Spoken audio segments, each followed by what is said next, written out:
produced volume 1 of the Foundation to Watercolour, but I thought it'd be rather nice now it's about 7 or 8 years over to produce volume 2. Not only because I have some new techniques, but also because maybe my own watercolour painting has improved over those years slightly. So we shall use different examples. Now I'll show you a series of different subjects and methods and ways of using the watercolour to produce and work with and around, sensitively around those subjects. For instance, we can do very loose work when we're out wet into wet with a rainy day in the Lake District, or I may do a very tight illustrative work with the pen and ink. And I'll show you other techniques as well as we go along. So I won't discuss too much before we start off with the video this time. I'm just going to run through the basics of watercolour now, first of all, with the foundation notes, the structural notes of the main things, and I'll illustrate just a few of those, but the rest you will see as I paint right the way through the videos. So I'll discuss the major parts and what we're going to be looking for and how we're going to achieve them. I'll show you just a few here and what materials I'm going to use, the papers and so on, and then we'll actually see the rest being done as I produce those watercolours right the way through the films. By the time I finish them, by the time you've seen all of this and had a go, you should be quite conversant with the medium and have lots of practice and be thoroughly enjoying it. It's not as hard as you might think. There are ways to get out of problems, we'll look at those, and there are so many different ways of working with it. Don't become too illustrative and too tight, I think is the point. To start loose and to finish tight most of the time is the best way in most ways of painting, I think. You can't start tight and finish loose. If you start tight, you're going to stay tight. If you start loose, you can finish tight. So I'll show you some ways of working both tightly and loosely and together. And we'll also look at mixed medium as well. So let's first of all take a look at the basic notes and materials, and then we'll look at some processes of how we're going to use watercolour.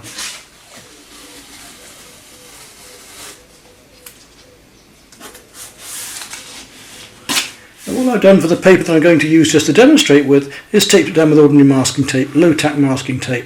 For smaller paper or for heavier quality paper, you don't always need to stretch it.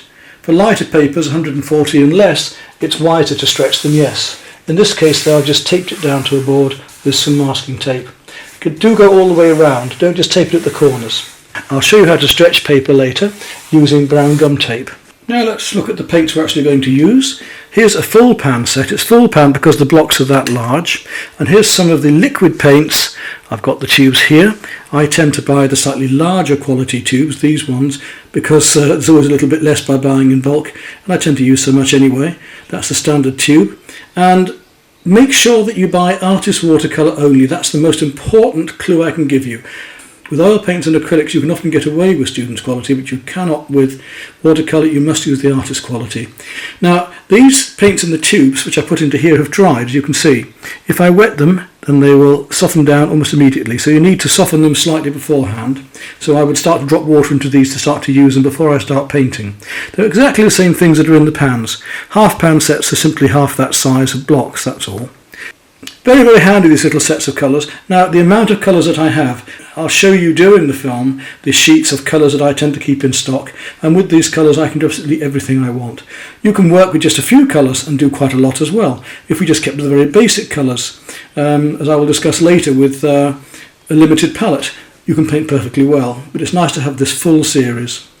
Right, so we've talked about the paints, the watercolours, that some of them come already as blocks, that some of them come as tubes, and we squeeze them in, then we let them dry and we wet them afterwards.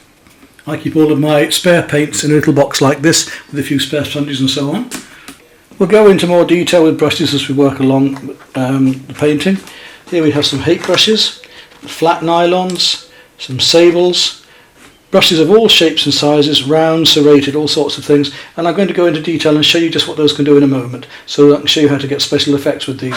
Each brush has a reason, and we probably need more brushes in watercolour than in any other medium. Now apart from the brushes, what else am I going to need? I'm going to need a jar of water and some tissue paper, either toilet or hand towel will do. That's for cleaning both the brushes and dabbing the paint off the paper, lifting the paint off the paper. For special effects we can use sponges, we can use salt, we can use even cling film to roll up and push onto the paint to give textural effects. All sorts of ways of making effects with watercolour as well. We're going to work mainly with brushes though.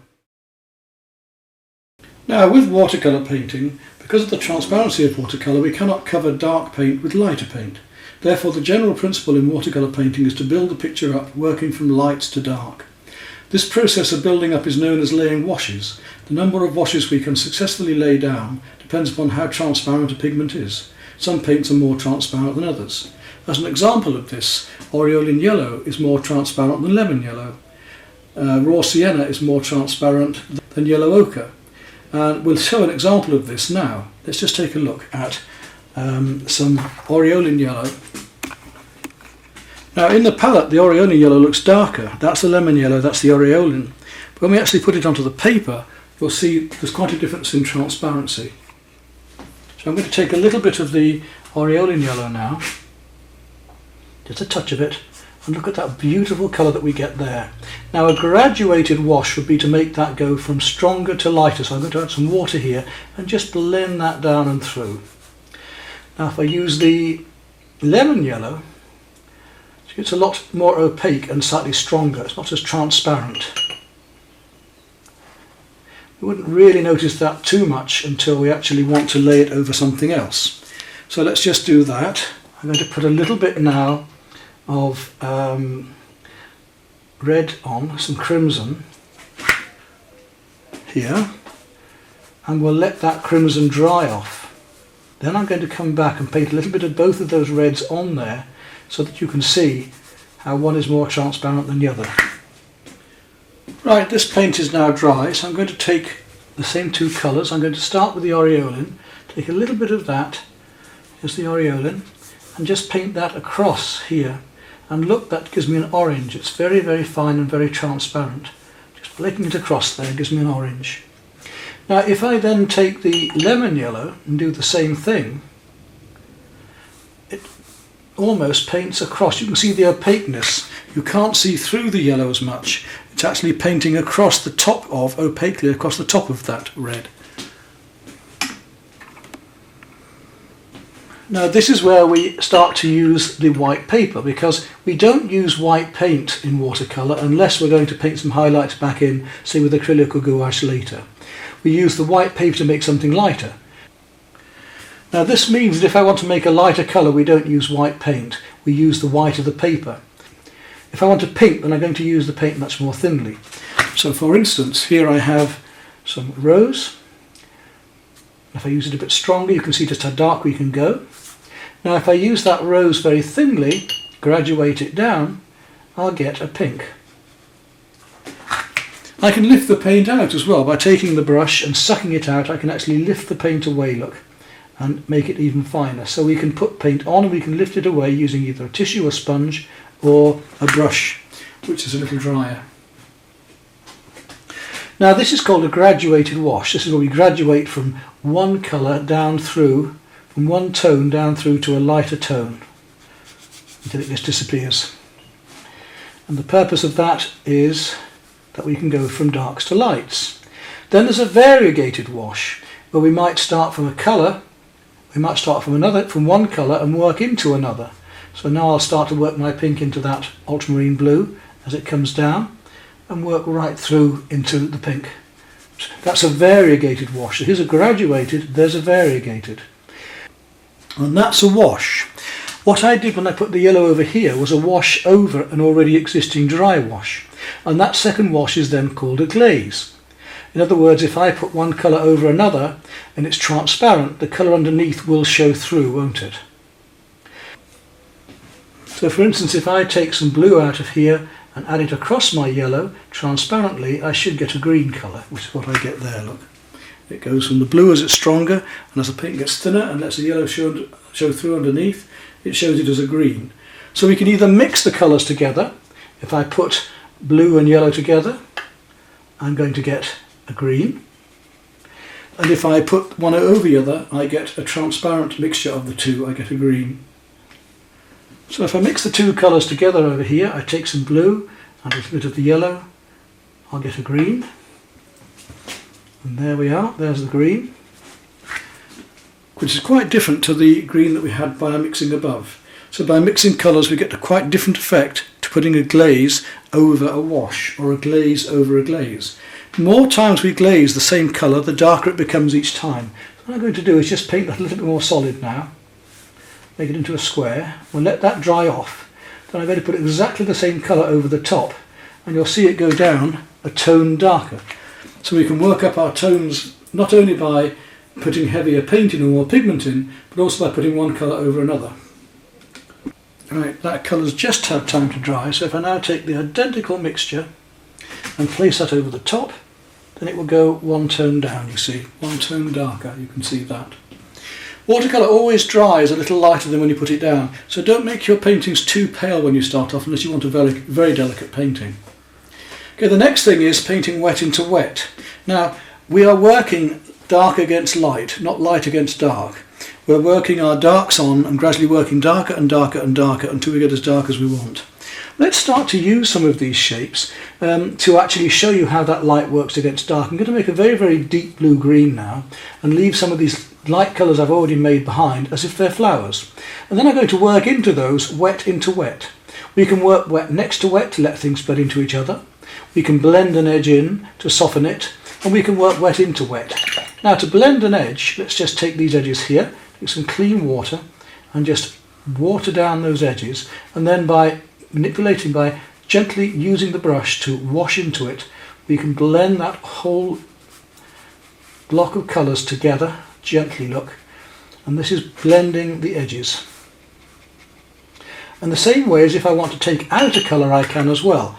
So I'm going to take my brush now and just dampen it and wet that area and lift out the paint to make a lighter petal shape coming in there. Just to lift it out with the edge of that brush. You could do this with a piece of tissue as well. So I'm now lifting out the paint. So if you make a mistake, you won't quite get back to the white paper, but you can lift the paint out. There we are, you can see how I'm lifting those petal shapes out there.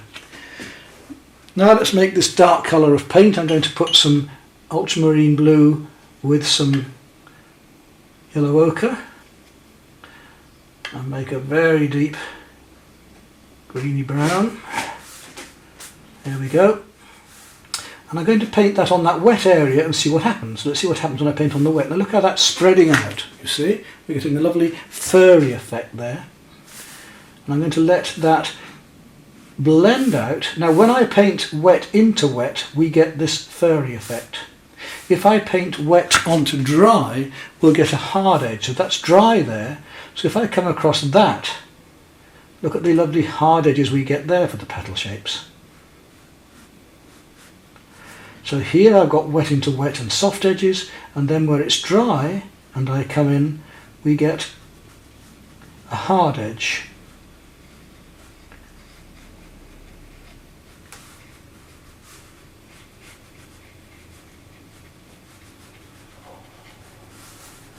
And that's the difference between wet into wet and wet onto dry, and washes and glazes.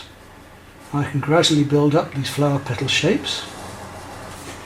We'll let that dry a bit and then come back onto that, but you can see how I'm working the lights against the darks and the darks against the lights.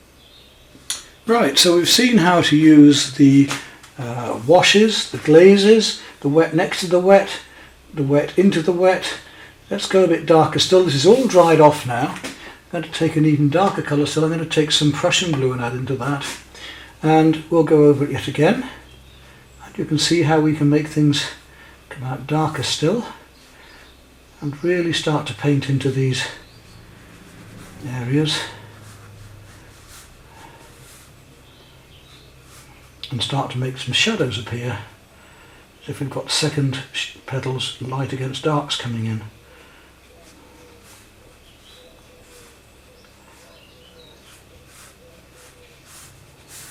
Right, I think that gives you enough idea of that. Now, whilst I'm on that, whilst I'm doing these darker colours, bit of purple into there,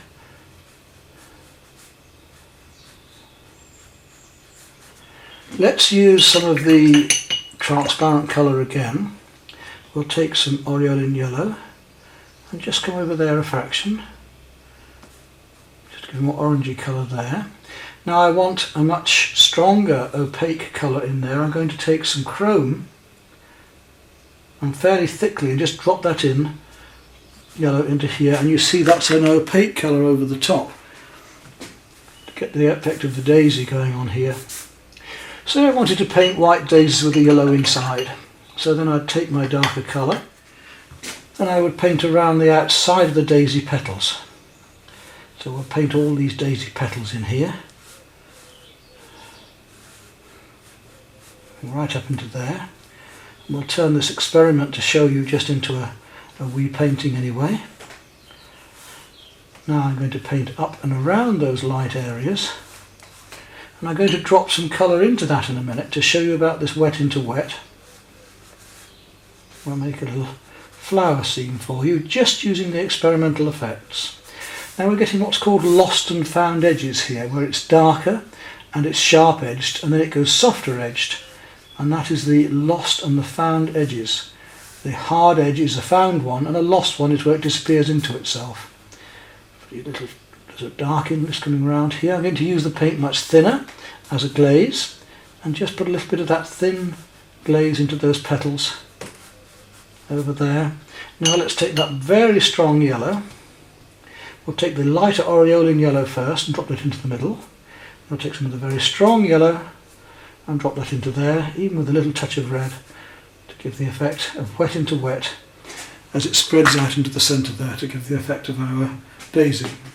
Now you see how easy it is to create things with this. Now while that's still wet, take a bit of green, a bit of sap green in this case, and we'll just drop that wet into there to give the effect of other leaves coming in. And I'm going to go a little bit darker just in between the petals here while it's still wet, and let that come out a little bit around there to give the feeling of a bit more depth. You can see how then we paint wet next to dry, wet next to wet, and wet into wet. Now I'm going across again the dry areas.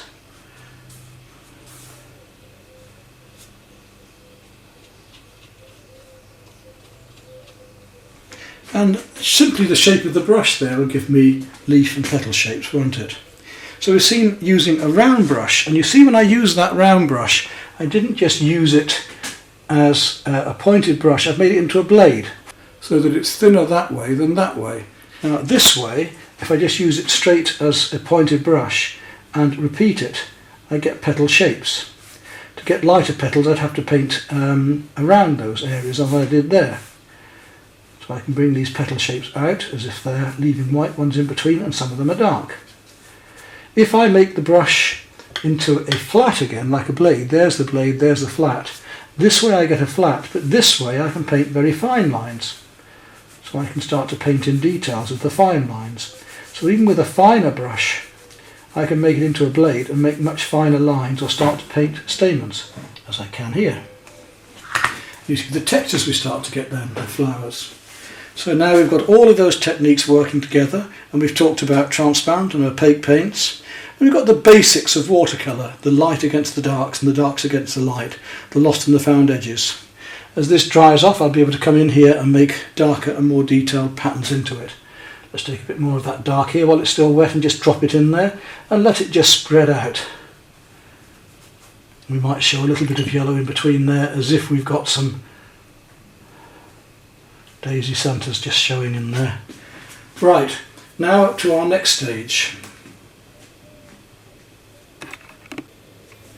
We already talked about lifting out, was where I could wet a bit of paper and lift the paint out by lifting it out like that. Look, I can just take a damp brush and lift it out and make this petal shape come into there, softening it in gradually to get my effects. We talked about bleeding out, which is where we've blended an edge softly like that and let it bleed one into another shape, so that we soften it down and don't get a hard edge anymore there. We get a soft edge. That's bleeding out or blending. What I want to do next is look at the different brushes. In this case I had an ordinary round one. This is a number 10.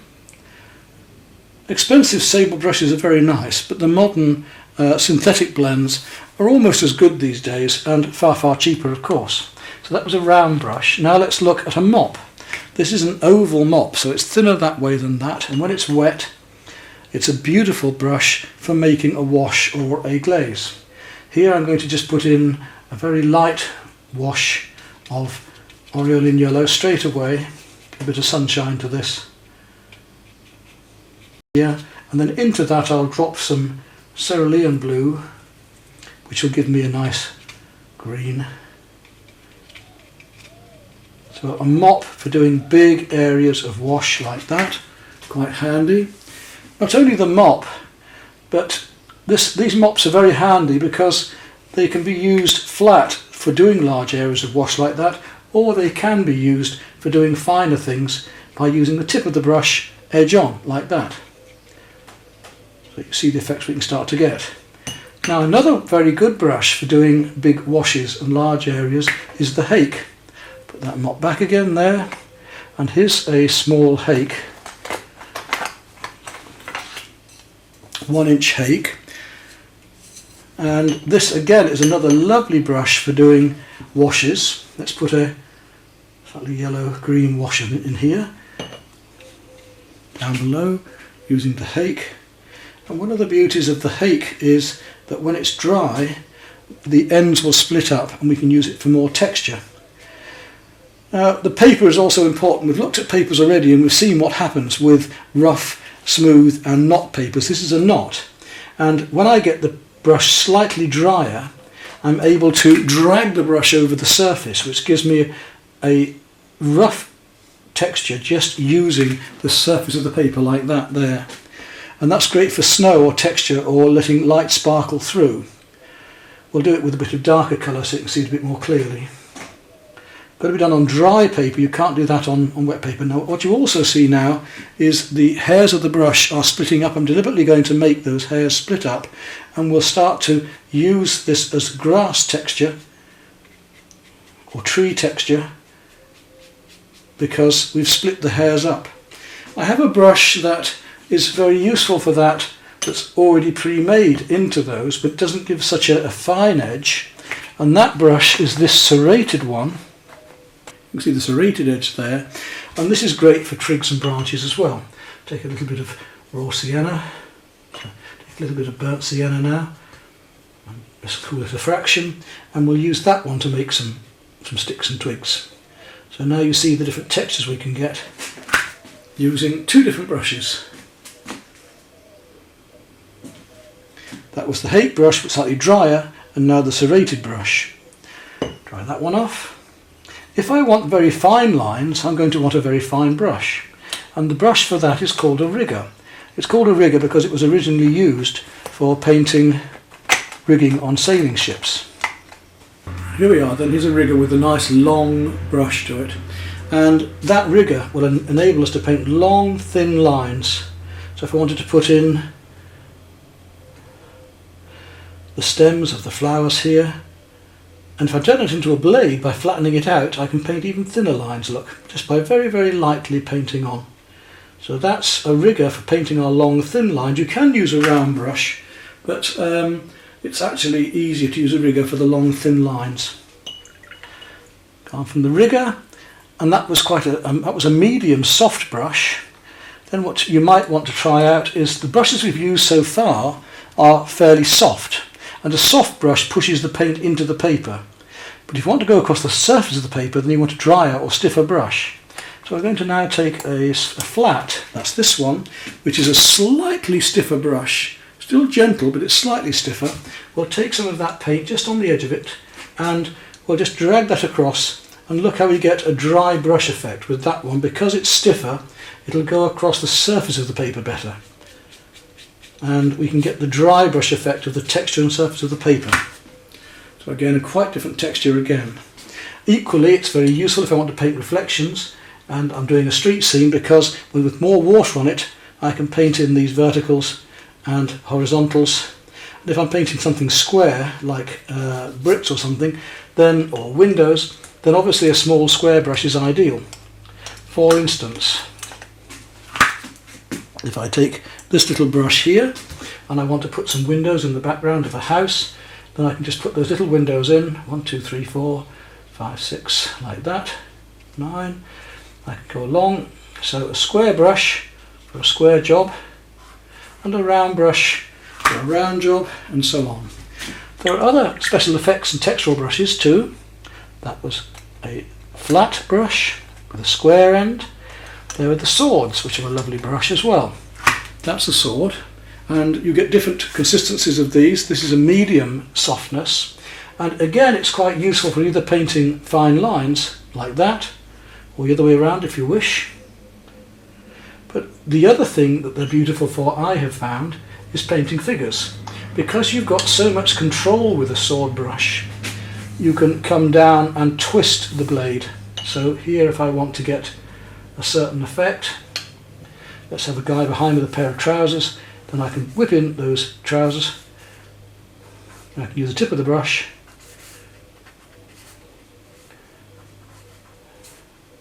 and you've got more control with twisting the brush and getting the effects that you want. Wet into wet.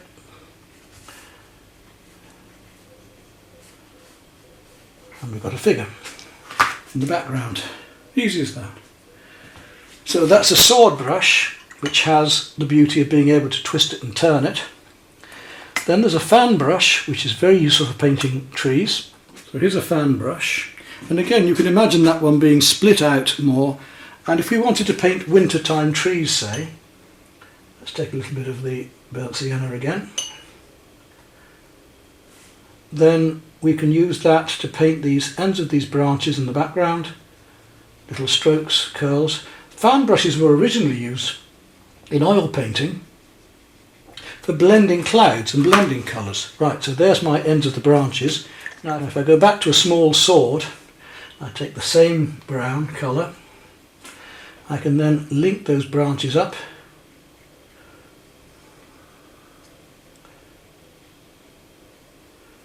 so we start to get, and I could use a rigger for this just the same. Remember that trees grow from thick to thin, so we always go thin, thicker, thicker, thicker, or the other way around. So you can get an idea there of how you could do trees in winter. All happening in one little picture here. And that's shown you most of my brushes and techniques and why I use different shape brushes or different textures of brushes. So a soft brush to get the paint right into the paper and a stiffer brush to go across the surface.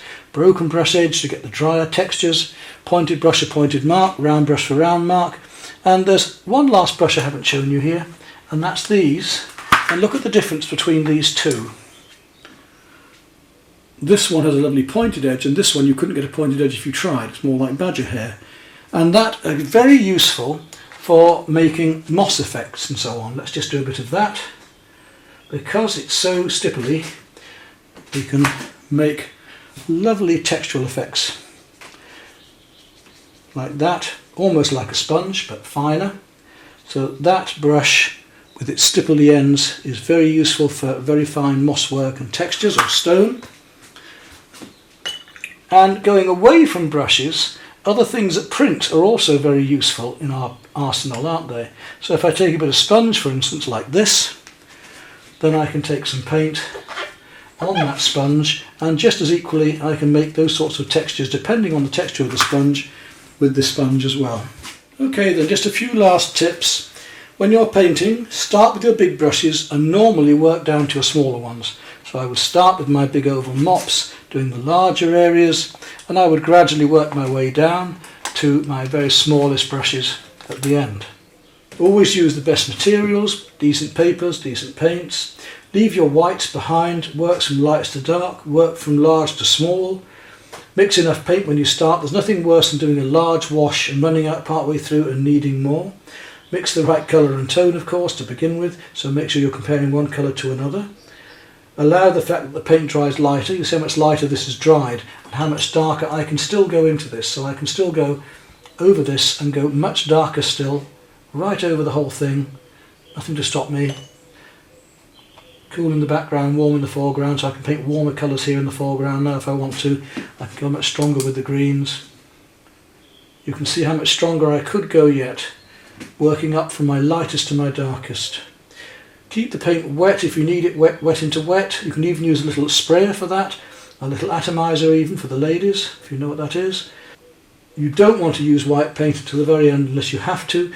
Masking fluid we shall go into during the paintings and how to use it. Don't overwork it so it becomes just a mucky mess. we've got to stop and know when to stop while it's still just light enough. We don't want it too dark and overworked.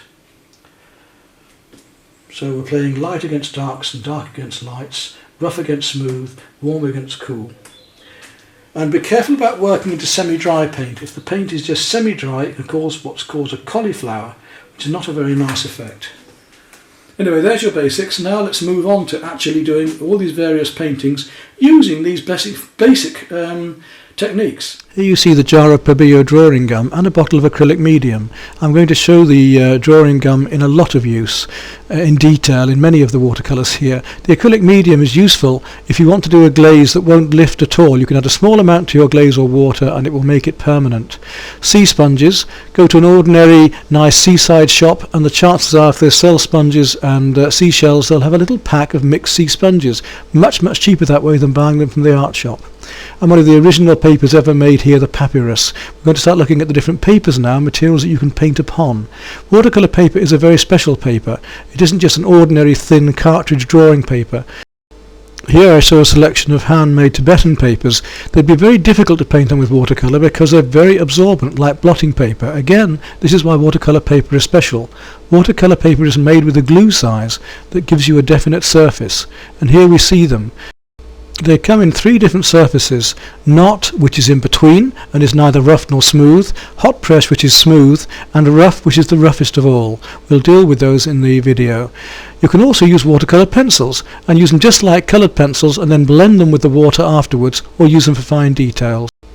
Once you've stretched your paper, you have many choices as to how you support the board the paper's on. Here I'm using an easel and an ordinary board where I've taped the paper to it. An easel is very comfortable because you have a small stool and can just rest an easel on your lap, or you can use an ordinary wooden easel, but it's more vertical. With the easel you're able to change the angle more for the angle of your picture. Here's a standard wooden easel with the painting more vertical, or of course you can just lay it on the table on some books or have a table easel.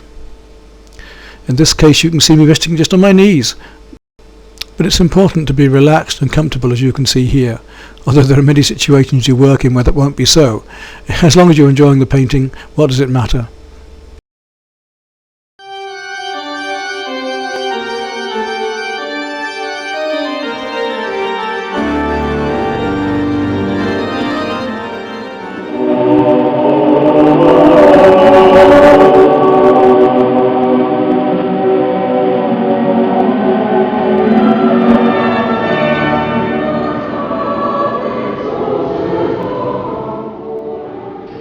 My own past is very much influenced by having been a part of the church, in the fact that I was 6 or 7 years an RSCM chorister, and sang and travelled to various wonderful places such as King's College, Wells Cathedral, Royal Albert Hall, and many other beautiful churches. My own tastes in music are very broad and eclectic, but I have a great fondness for church music. For 7 years I used to teach near to Beverley at Hornsey, then I moved down south. So with this past and information in mind, it's always a wonderful pleasure to get an invitation from my friend Liz to go and stay, and then go into Evensong with her. Let this film and painting be dedicated to those wonderful memories and choir and beautiful minster.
is a watercolour.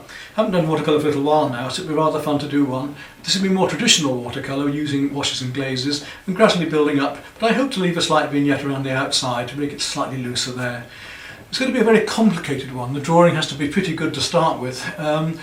It's a subject that I did some years ago now, it must be nearly 15-20 years ago, of Beverley Minster. So I'm using some old film to show you the previous picture and how I designed and built it up in oils, and then I'm going to do this one, as I say, in watercolour on a rough paper, but it's just off rough. It's sort of in between not and rough. I'm going to do a large scale painting this time, as I say, for fun. For security reasons, I shan't be showing much detail on the faces and so on. When I paint fairly impressionistically anyway, so I shan't be painting any child's portraits or anything else of the choristers. We have to be very careful about that these days. And the little bit of film that I do show of the actual Minster will not enable you to see those faces for those reasons. They'll be kept blurred and out of focus. So let's go ahead and have some fun doing this picture, which I hope to make into some Christmas cards later, because it's a very good subject for that, and show you a way of working in between the very tight figurative out towards a slightly looser work at the edges in this beautiful medium. And as a tradition between Liz and I, after the evensong at the Minster, Liz and I always like a good pint of bitter afterwards.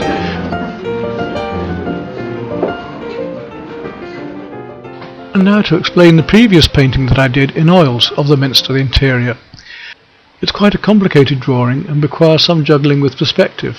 As you know, things that go away from us, to make them appear to do so, means that we have to make the lines move together in single point perspective in this case. But it's not only the vanishing point going away, there's also the height of the building, so we have to give the illusion of the height by making the lines come together as they come towards the top as well.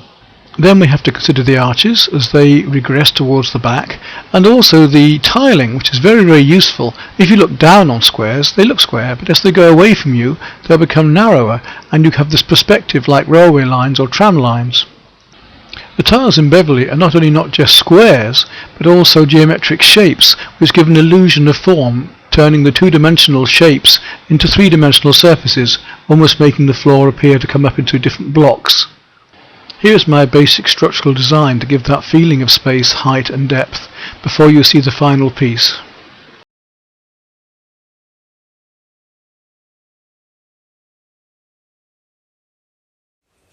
Before we even start this watercolour, let me take you through the materials we're going to use and the processes.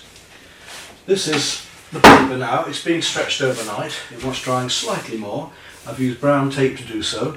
And now I'm going to show you a piece from my earlier foundation to watercolour films on how to stretch this paper, and then we'll run through the brushes and other materials that we're going to need for producing this picture. Right, I've mentioned there are three sorts of watercolour paper: the hot press, which is the smoothest, the knot, which we say is not either, neither rough nor smooth, and then the rough, which is the roughest of all. This one's a knot, it's the one in between. Not only is there the different surfaces of the paper, there's the different weights, and the different weights are the different thicknesses. A £100 weight is adequate for nearly all work, but you can go to £200 or £300, which is almost like card. Now, when you've got a thinner paper, like £100, you need to stretch it. You need to place it onto a board to support it and stretch the paper. It's adequate with a small sheet just to put ordinary masking tape around, but with a larger sheet, you'll want to stretch it. This means put water onto it, both sides, so that the paper expands, lay it on the board, and then put gum tape over. Now the trick to this is, if you have a whole reel of gum tape, you've only got to touch the edge of the reel with a wet finger and the whole reel is ruined, because later it'll all stick together. So with dry hands, cut the tape to the lengths you want for your paper, and then have them quite separate and be prepared to put the paper under the water. There's nothing fancy to it. All we do is take our paper, run the tap, run the water over the paper both sides,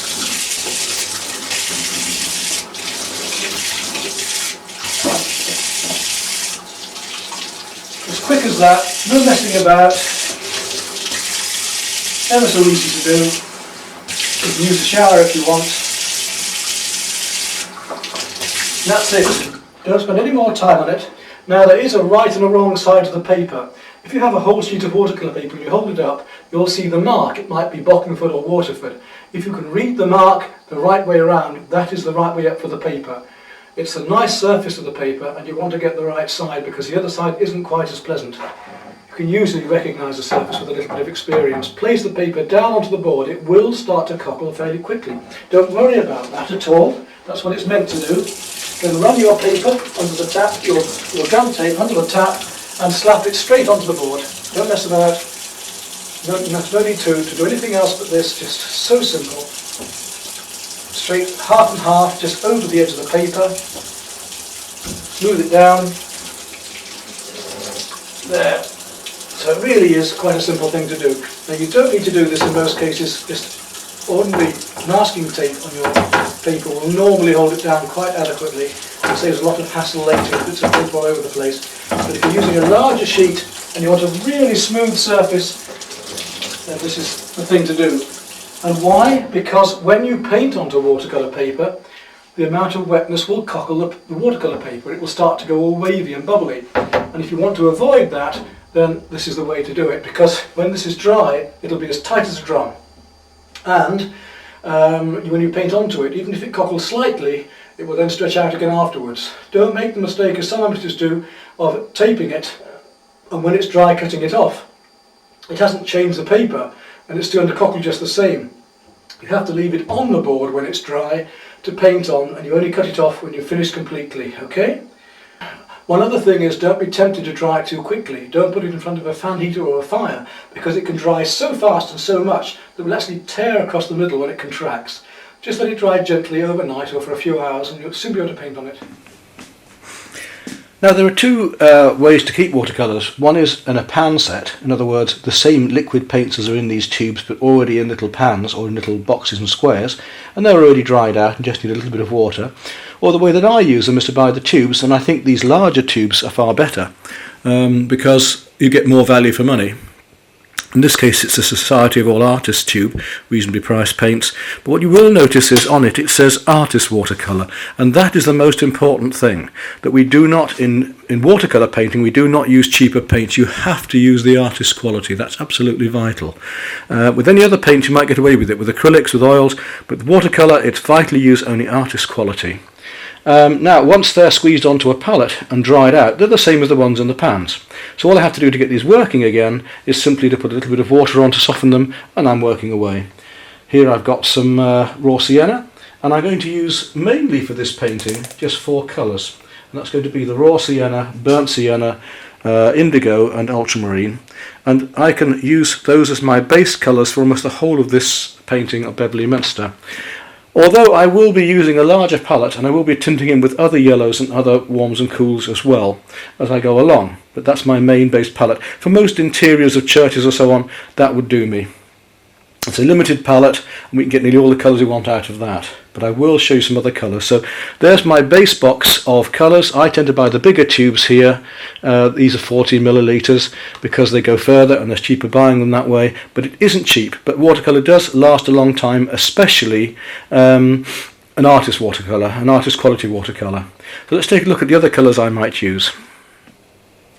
Well, here's a full range of watercolour showing almost every colour I might need, from bright crimson reds through to cadmium oranges, roses, cobalt violets, the various greens and blues, everything there that I will want. But I'll go into those colours as we go along. In more depth it's in my watercolour film, but in this one we're not going to need all of these colours, just a few of them. I can keep all of my various colours in sequence, so if I want cooler yellows or warmer yellows, if I want cooler reds or warmer reds, if I want cooler blues or warmer blues, I've got them there together going around in a colour circle almost. To help you see these colours more clearly and possibly buy them for yourself, here's a chart of the basic colours that I think are necessary. Of course there are far more than this, but if you have this amount you'll find you can do almost anything. Remember, most of these colours are vital. Many colours cannot be mixed, such as the cobalt violet and so on, so you do need to have them ready-made in tubes. Now, what other materials am I going to need? Well, I will be using some drawing gum for this. This is a Pabio one, and it's a blue drawing gum. I prefer the blue drawing gum because I can see where it's gone on the white paper afterwards. This is called masking fluid, basically, and it's a rubber solution which we can place onto the areas of paper where we don't want the paint to go, and we can rub it off later and then repaint those or tint those in. Gives a nice sharp line and great for textures, and we're definitely going to be using it for the highlights in so much of this wooden carving in the Beverley Minster scene. Now there seems an awful lot of brushes here. You'll also notice sponges. These sea sponges are very good for doing textural work on leaves or beaches. I've got a little tube of white gouache for retouching white areas. If I do go over where I don't want to go and put a bit of white back in again, I could also use a bit of pastel for that. For my basic drawing I have my pencil and rubbers, and you'll see a plethora of brushes here, ranging from toothbrushes here through to oval mops, to round brushes, to fans, to sword brushes, to hake brushes, to flats, and even ones with serrated edges there, look.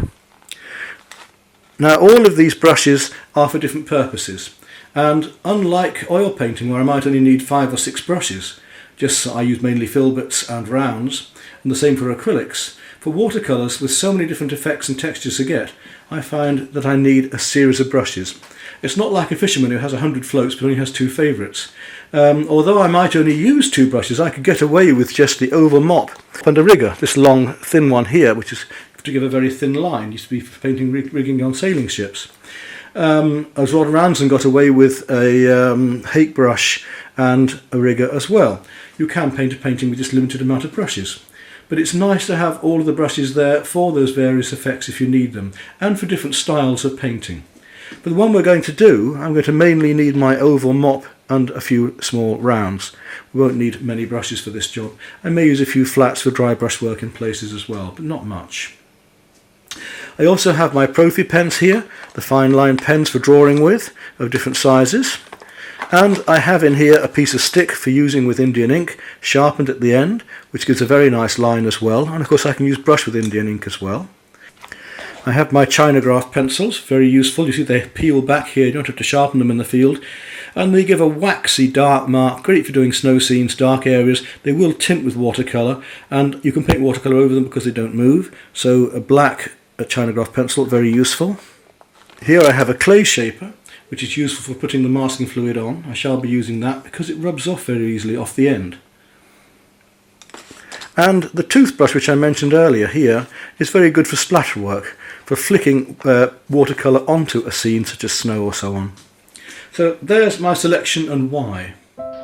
Now that the paper's dried and stretched, it's time to start the design and the drawings. So I've had these composite photographs I put together and various photographs I've taken within the Minster over the last few years, and I now need to put those together into one composition.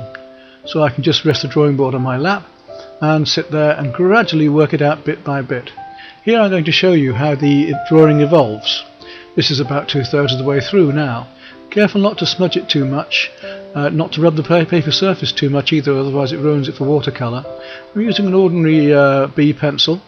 You can see here I've started from the top centre and I'll work my way out, exploding outwards, into the right, round down to the floor, and then right out and down round to the left and up into the roof. I've gone quite dark in some places as I want that to actually add to the watercolour painting. Perspective is an invention and an illusion to give an illusion of distance, in this case 1-point perspective, but also I've changed the perspective, invented and reused it to give distance up into the ceiling and the vaults as well. The vital horizon or eye level is about the shoulder height of the choir master. From there everything either goes up or down, and it gives us scale as well. Right, now we've got the drawing done, we want to get the masking fluid on, and leave that to dry, and once that's totally dry then we can start the watercolour itself. Now masking fluid is a liquid latex which you put on so that we can peel it off later, leaving white areas. It means we can do very fine, light, sharp areas, paint over it, and then remove the latex afterwards and tint those areas in. Make sure the latex is totally dry, the masking liquid is totally dry before you start putting watercolour on. Also, don't leave it in the sunlight because it tends to melt into the paper and it's very difficult to get it off later. Don't have it on too long, in other words. Put it on and then as soon as it's dry, or within that day, preferably, start to work on the painting. Right, I'm using this clay shaper tool to put my masking fluid on, and it's just odd spots and dashes here and there that I'm going to need. So these lights, for instance, I want to put masking fluid where they are, just to start off.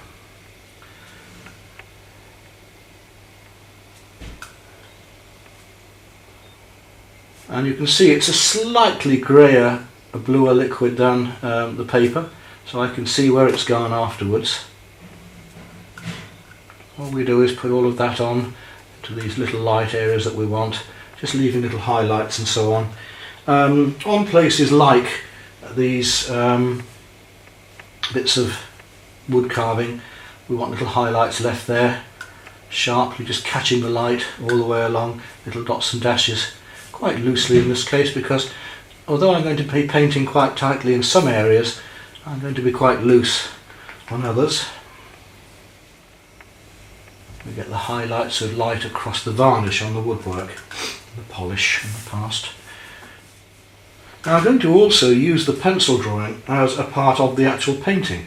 As you saw with this painting of Beverley Minster from the outside in springtime one year, I've let the pencil marks show through the watercolour. I've done them a little bit more heavily to make it almost a coloured drawing. And in this case I'm going to be doing a little bit of that as well, rather than have to paint all of my details in. There's quite a lot of this to do in this particular painting. I won't show you it all, I'll just do some of the basics just to show you how it can be done. Because we can't paint in white lines unless we use gouache. We have to leave this white paper showing later for these light areas to show, because we're painting dark onto light. We're not painting light onto dark as we would with an opaque paint. Remember, watercolour is translucent, transparent, and we're working with this beautiful translucency as the main beauty of the... Right, I'm hoping that should be enough. I've coated the surplices and cassocks and so on, and all the little highlights on the varnish and so on here. And I'm hoping the rest I can do by just carefully manipulating the paint. And we're now prepared and ready. My studies are there, my brushes and all the tools I need. The 2 sets of paints are laid out, ready with water, and of course the painting itself is there, ready prepared on an easel. In this case I'm going to work on a vertical.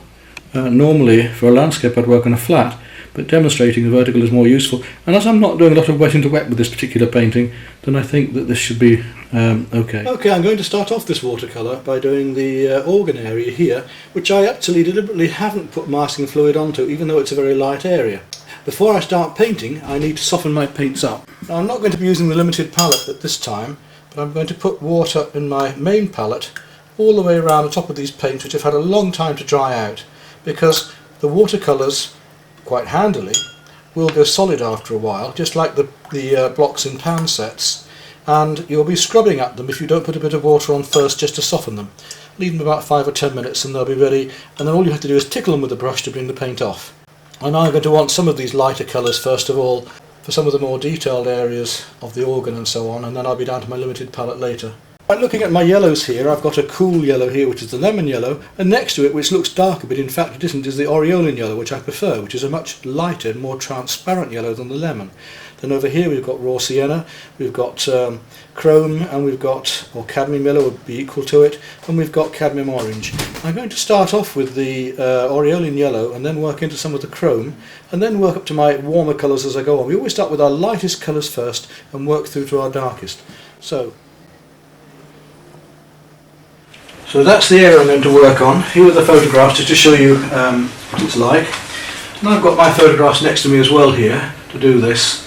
The lighter areas here and slightly darker one there. So I'm going to start off with leaving some whites and using the paint very thinly just to glaze in a light creamy yellow at first down these pipes, leaving areas of white showing as a texture, because we've got shiny light pipes down here.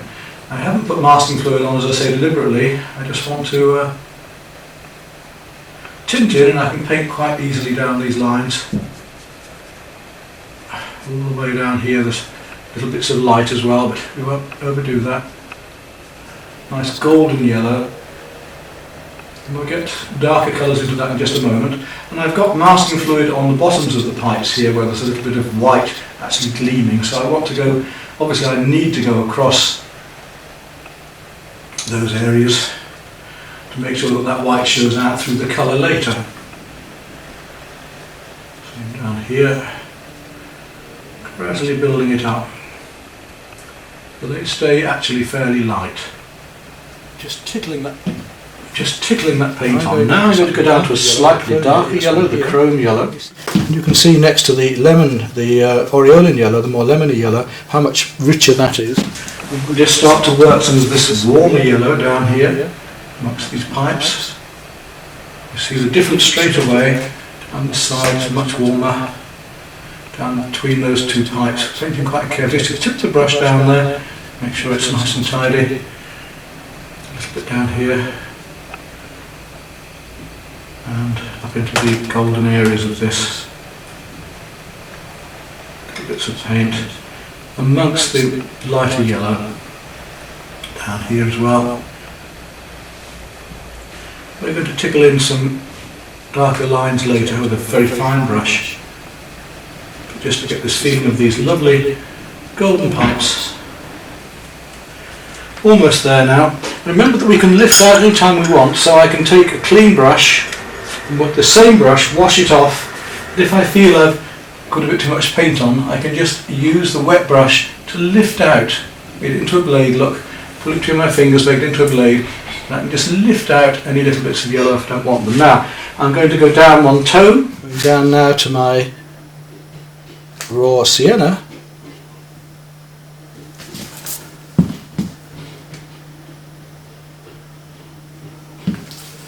You can see how much warmer that is. It's a very golden brown. And again, we'll come back in with that, just dropping it in between the lines of the pipes. It's a bit warmer down here. Especially down this end here. Details I can pick up later. I just want to get the ambience at the moment. Down here, bottom of the pipe. Well, they're even more orange in fact in a minute. Pipes there. And that inside edge. Well, I've got that colour on my brush at the same time. It's also down here.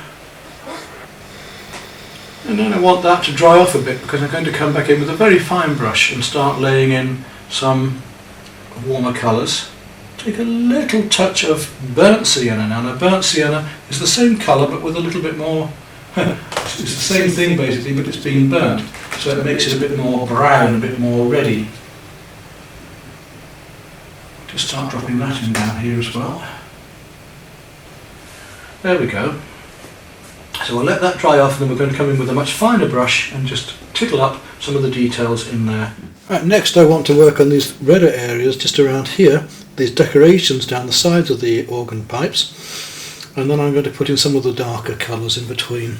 So I'm going to use a finer brush and use a little bit of this cadmium red here. We've got some scarlet there for later. So we just want to carefully work down these red areas down around here, and we've got some nice bits of decoration.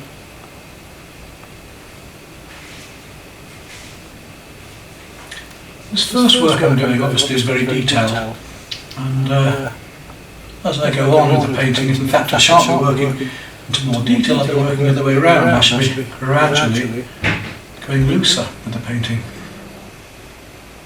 Bits of decoration right down the pipes.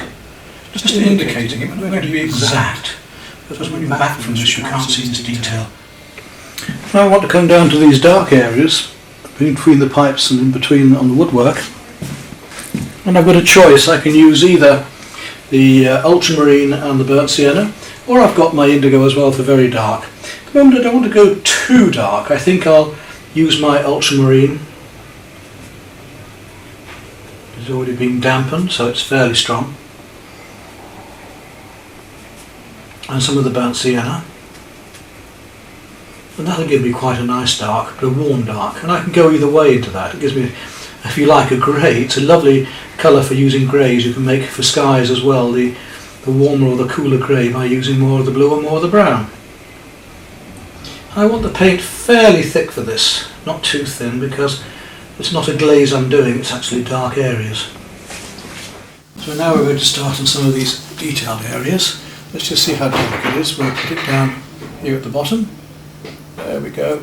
And I can always come in darker later. I'll just gradually work this up. Now working on the verticals I've got to be a bit careful, I don't want trickles coming. I'm using a slightly larger brush at the moment just to fill in these larger shadows.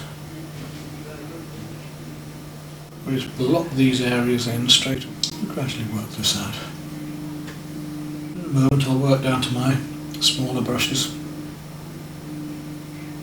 You can see how the pencil marks are also aiding me here because they're helping to give me the darks as well, where the paint shows transparently through. I should come a bit darker into that afterwards. Just build up these mid-tones first.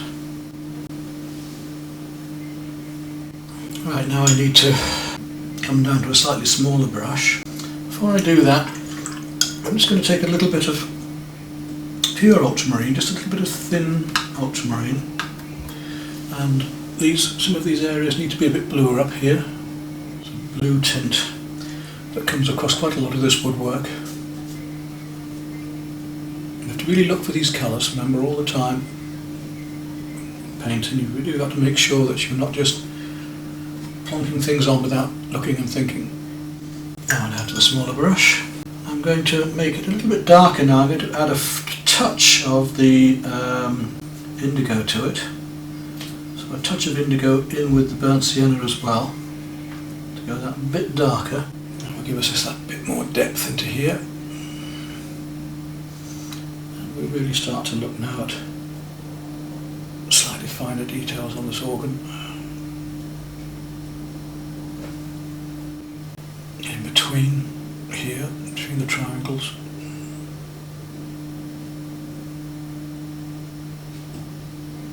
Little filigree work that's all into here. I do want this sort of detail at the moment. So we're starting to get that shiny effect now of the gold paint and gold leafing on the organ pipes. And just back into there a touch with a little bit of the yellow from earlier. The top here with these golds. That's the organ pipes done for the moment. Now we'll work our way down to the filigree work around here. I'm going to work my way down here now, and the first thing I want to do is to get the lightest undercoats in. There's this yellow shining through from the artificial light across the and through these bits of wood carving and filigree here. There's some lighter colours coming down here, and then we're going to work up the warmer browns and then into the blues and then through to the darks again. So my next are going to be a series of washes, just laid one into another, wet next to wet, blending in through here, let those dry, and then we'll work the details over the top. So starting with my number 8 again, I'm going to come in with the yellow first of all. In this case I'm going to be using the chrome yellow, quite thinly, just to give a wash through here. Right through all of that, no worry. I'll come over with the blue in a minute. Right through all of that, no worry. Thin it down just a fraction. And that comes right the way through there. And across the top here. We've got masking fluid across the top there to show the lights out as well. And the yellow is also going to come down each side here.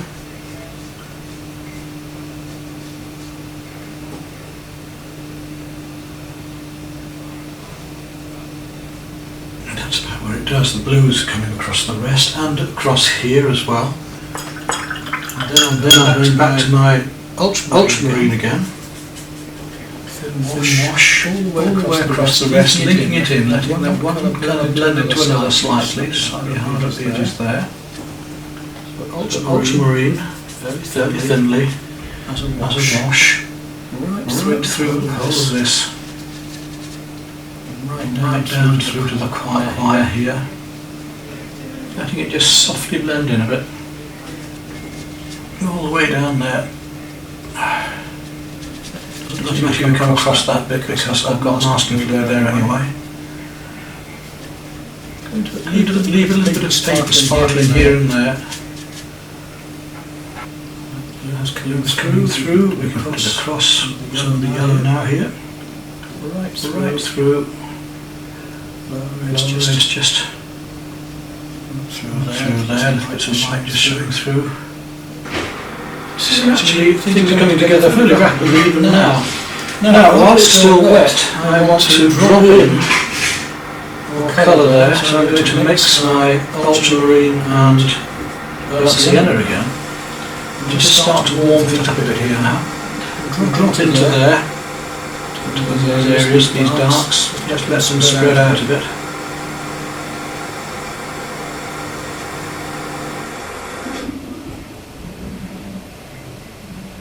And we'll let the wet into wet do the work. Now when we paint wet onto dry we get a hard edge, and when we paint wet onto wet we get a softer edge. When we paint wet next to wet we get a softer edge. At the moment we're painting wet onto wet, so we're getting them spreading out a bit. And that's what we want. I don't want things too sharp and too hard edged back there. We want this soft, dark shadowed light. This feeling there's a lot going on. Gradually building up these darks as I go on. So you see I'm getting darker and darker as I progress through this painting. Building up from my lights, as you have to do with watercolour, to my darks. That's my indigo now and burnt sienna. Isn't it very dark?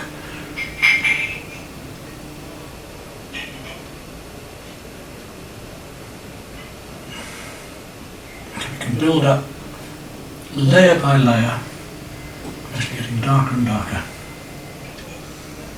I can even do a little dry brush work here, just dragging the brush across to get the feeling of the light gleaming through and shining across these. Now let's go quite a lot darker again. I want to drop in a graduated wash here where it goes from dark to slightly lighter, and behind this bit where it got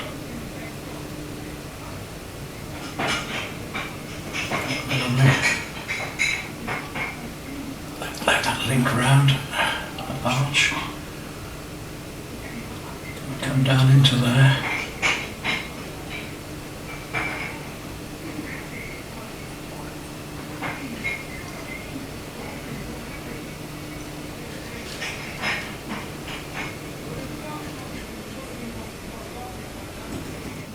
And by playing between these warms and cools, we can get some beautiful effects.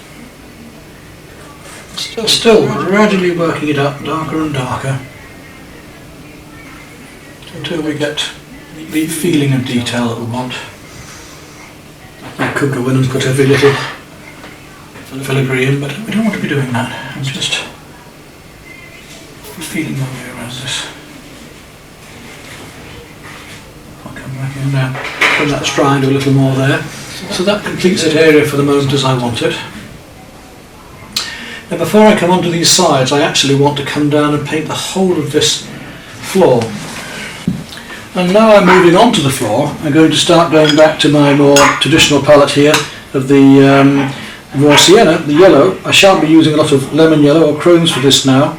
Going to the softer colours, and that yellow I'll use throughout most of the picture. So I'm going to put a thin wash of that over the whole of this and then build up after it dries with these geometric shapes. For that I'm going to use an oval mop, it's a lovely brush, because I want to get a large area of wash straight into it. So plenty of water here, touch my raw sienna. Raw sienna nicer than yellow ochre because it's more transparent. I want it fairly thin, so a nice thin wash of that all the way across here. Moment, right down through from there all the way. Doesn't matter if it comes over the, so let it just drag off down here. So we've got some white showing at the edge. Not worried if it comes across the chair at all, because I'm going to want some of it in there later anyway. Won't do any harm. Dry brushwork with the light shining around there, no harm. And it comes through up to here, down here as well. I'll get that in while I'm at it. That wash all the way through here, nice and thinly across here first. And while we're at it, that yellow's going to be coming into here as well. We'll, whatever it's going to be, we'll do it. Doesn't matter, it comes all behind here, the whole thing can have a wash of it. Already we're getting the atmosphere of the place.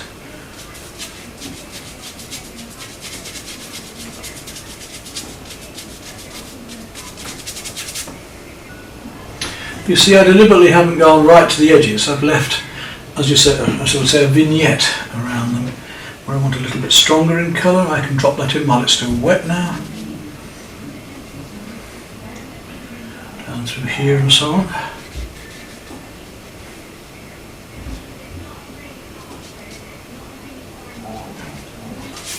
Some of these areas are thinner than others. In other words, they're a thinner coat of the wash, so they'll be lighter. We paint it lighter by using it thinner. We use the white of the paper with watercolour, not white paint.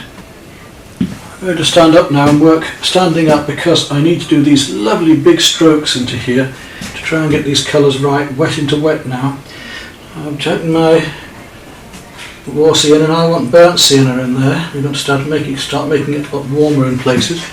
Down here, for instance, this archway.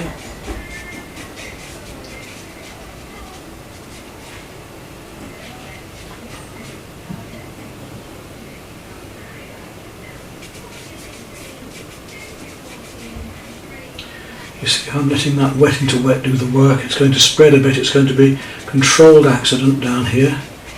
So put some more of the raw sienna in, make it a bit more gold in places.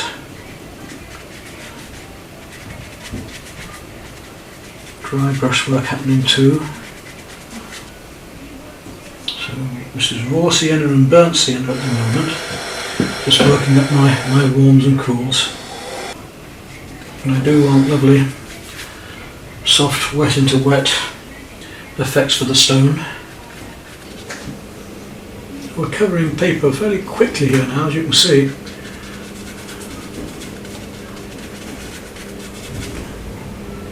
Now I'm going to take my ultramarine back in with that.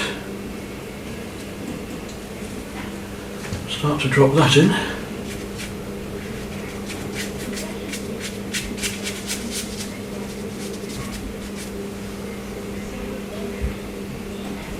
Nice big mop for this, 1/2 inch oval mop, Pro Art mop.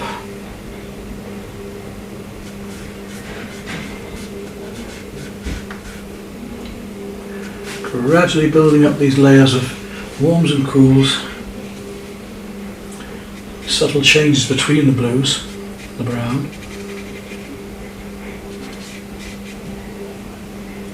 Trying to keep the whole painting flowing at once so that any one part isn't finished before another.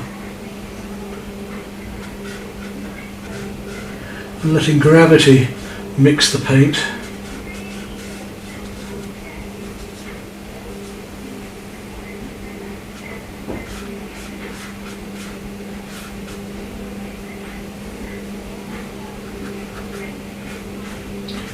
Wonderful effects we can get this way. Go across things, don't just go with them, go across them a bit as well. Just really work up this brushwork and texturing.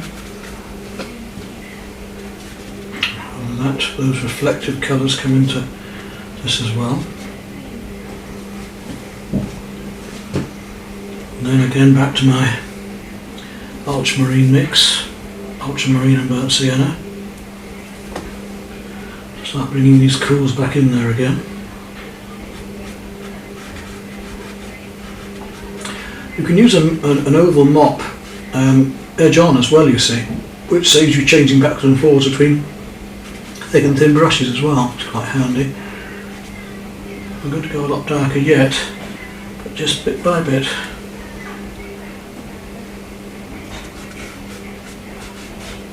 And the cools up in the arches of this.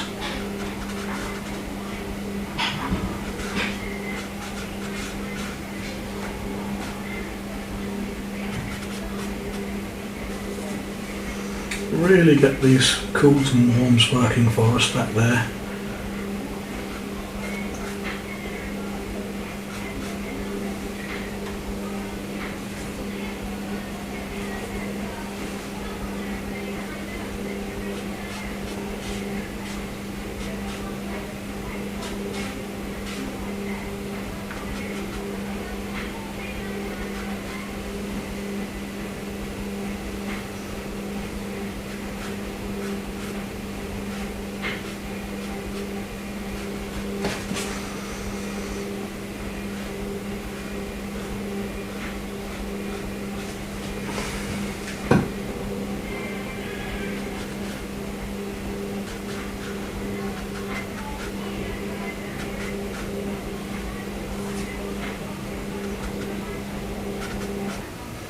In a moment I'm going to go much stronger still and start dropping in the indigo.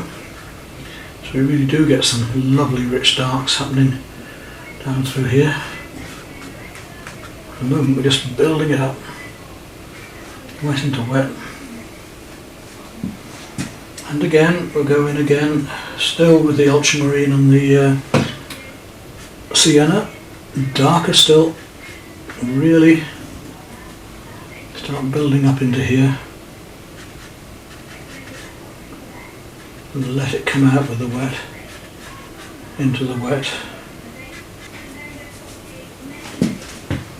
And we want it a bit darker behind the organ still to bring the organ out a bit. So that's what we'll do. Just indicating shapes up here.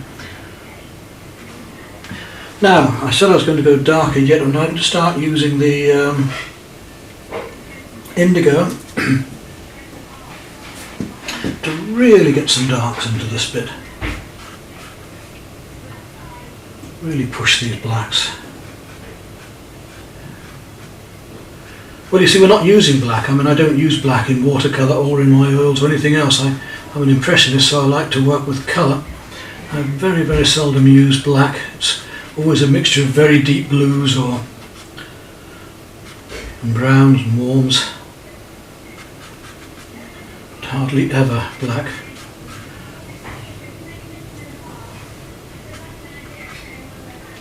Now we're really hopefully starting to get this feeling of the depth of this.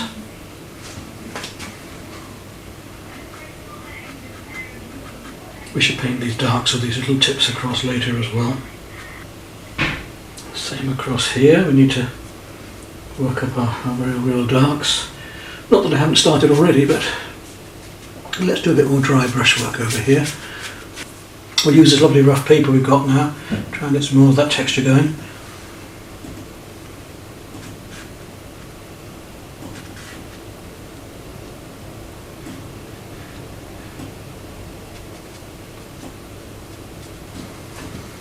And so it's amazing what we can do with just a few colours.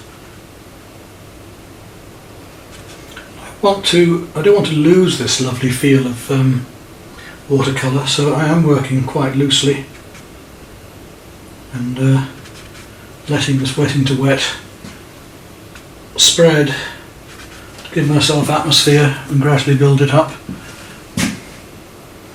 And we get the illusion and the atmosphere and the light of the place. Leave that as it is for the moment and come back down to the floor again. Now with the floor I've got to come back to my smaller number 8 brush. I'm only using 3 brushes so far, 1/2 inch oval mop, a number 8, a number 2, and I've already given it a coat of raw sienna. Now I want to go a little bit stronger with that wash because the light is flooding across here from light to dark from that side, so I'm going to go a little bit stronger with the wash of the raw sienna. Just down here, that's too strong. So take it and thin it out.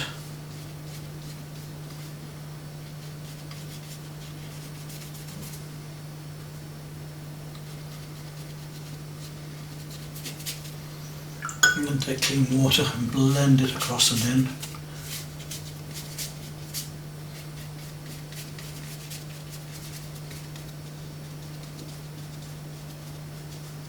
Let it come right down from inside there. Through here, I'll try and brush a bit. We'll let that dry again. That's just dry enough now to we'll take the number 8 round and start to work up the next lightest tones, which are within these angles here, and it's that mixture of raw sienna and burnt sienna, which gives us a slightly warmer tint. Just try a bit of that. Like that. Not a lot warm, but just a bit, and that's on every one of those. In fact, as it's going to be darker over the other ones, I can afford to do those zigzags completely, so I'll just go straight round them like that in one go to save myself time.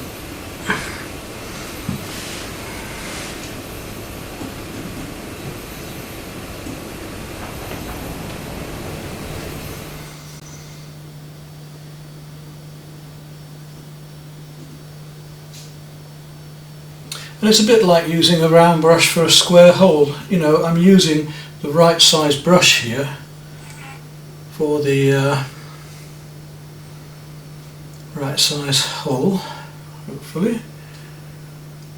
Let's see, now that's that. That's that and that's that. Yes, we've got to just make sure that I'm doing the right marks in the right places. It's very easy to get lost on something like this.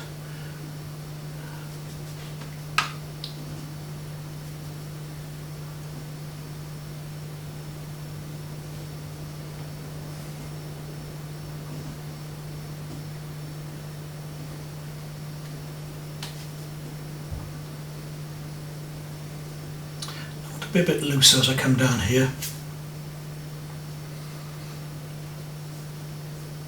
I'm not going to paint right to the edges here.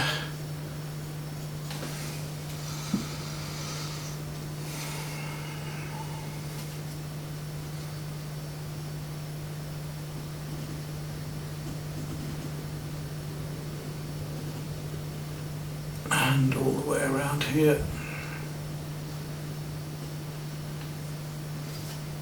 Almost up to the background. Just indicate when we get back this far, because it'll be disappearing anyway.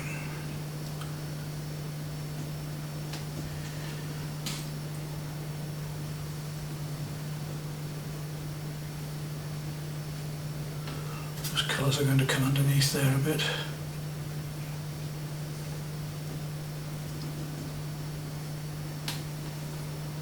Right, we better let that dry a bit. This morning I'm going to go back to those tiles again, and I'm going to use a flat square-ended brush, the same width as the tile bands that I'm painting, to paint in the dark alternate ones. So as I was saying, round brush, round object, square brush, square object. I used a round brush to go like a snake along the lines, and I want a flat brush to finish off. I already have my colour ready made here, because most of my painting now has been done with these few colours. Remember, we've got indigo, ultramarine, raw sienna and burnt sienna, and the indigo and the burnt sienna, or the ultramarine and the burnt sienna, will give me that dark I need for these areas. So we'll just wet the dark watercolour that I made from yesterday, already done, and we'll see if we can do some of these alternate darks on here. All I should have to do is just go across in one band like that on each one. Might not quite be wide enough, this brush, but you can see why I've gone for a flat-ended brush now, because I want to straight end, and these things are in perspective as well, so I've got to use the brush at a slight angle, straight across here.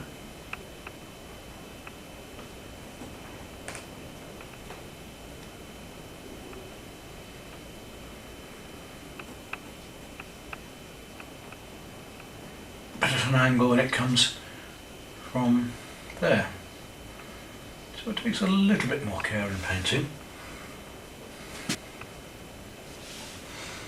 We may have to give these a second coat yet as well, because we want them quite dark in places. I'm going to use a bit of dry brushwork at the edge here, where I don't really want to be too strong with the colour. I just want it to come off the edge more. So I'm using the brush with a little less paint on and just dragging it across the surface here, rather than being too neat and tidy with it. I'm going to do the same on these a little bit, just a little bit of dry brush work so that it comes off the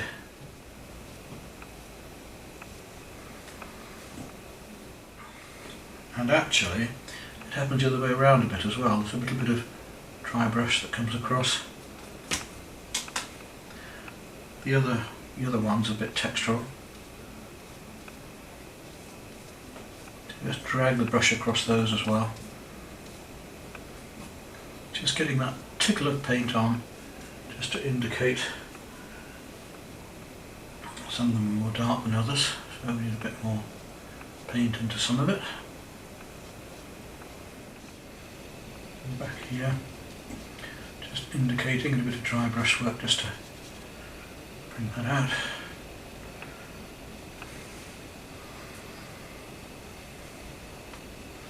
And then on top they go quite a bit bluer. We've got a second panel to think about here, where it's going to be a little bit bluer. Maybe even a touch of colour in it. Maybe even a touch of cobalt violet in it actually. I'm going to add a little bit of that and see what happens. To have the colours changing slightly. There's a little bit of cobalt violet going on in those. So we will just change our colours a little bit more subtly here. So ultramarine blue, a little touch of the dark that we already had on the brush, and cobalt violet.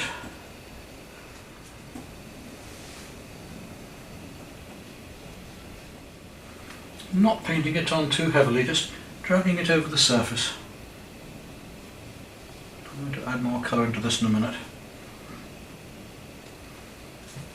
You see, I'm not trying to be exact. If I was, this looseness just wouldn't work here in the foreground especially. I need to just push the blues a little more in places. Just a little bit of wet into wet on there.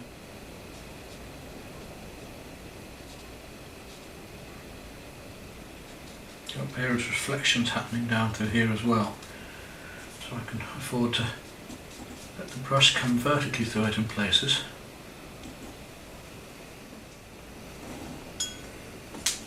To try and get these effects.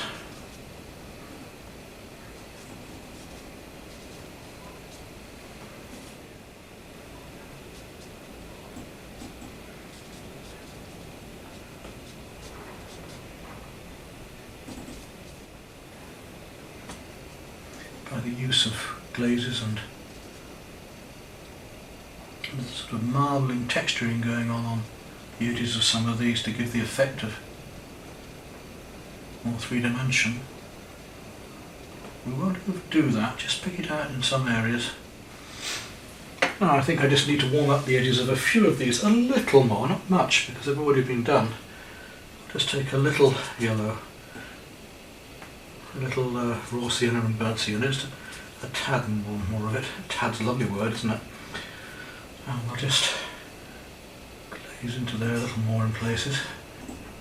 I've already put some on to lighten those areas up, but I think it just needs a little more. And I'll just drag it across one or two of the other spots as well, on these foreground ones. Don't overdo it, be careful when you don't overdo things. But go back to my larger brush, the oval mop. We'll do the same with that. We'll just mix a bit of this sienna and raw sienna and burnt sienna. Thin it down a bit. I just want to get a bit more dry brush work going on. Places on this.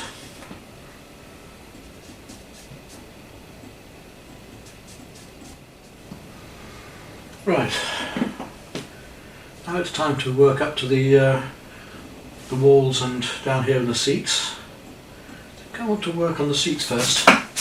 Now, working down here, we've got light areas on here, which I've got to leave slightly lighter. So I'm going to take some clean water on my brush and straight away just put that around those areas so that when I put paint nearby, they should soften anyway. And I'm going to make up my ultramarine, same as last time, and a little touch of the sienna into it.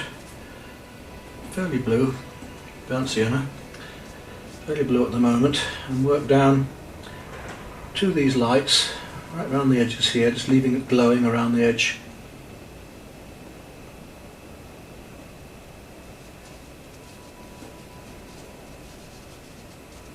And then a bit stronger right down to them. Nice and rapidly. You don't want to get in your way too much. Just bring that perspective in from here a bit, just crossing to the edge there.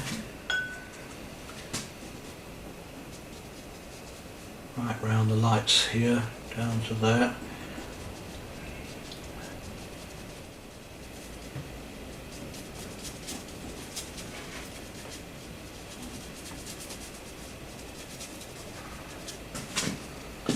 That comes all the way down to here. Well, there's a red line along there in a moment, but we'll deal with that in due course.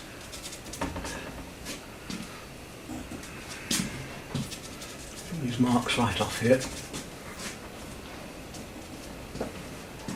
Let the eye come in, leave the eye in there a bit. Now I've got to go darker still, so I'm going to take some of the deeper blues now and start to work in these spikes that are coming in here quite strongly.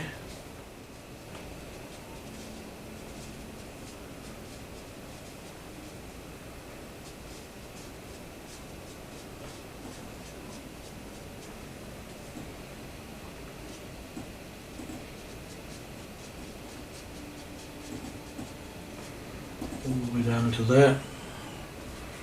A little bit more brown to it, make it a bit warmer.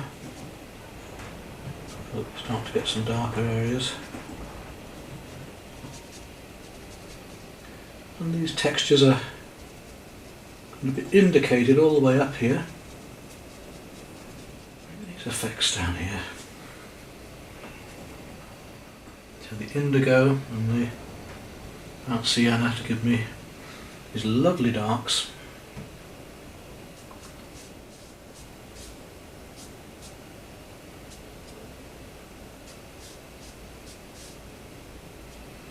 Flick them in. In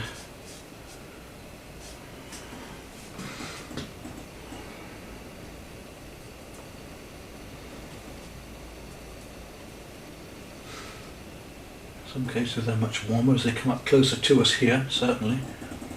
Now, there's a nice dark line along there.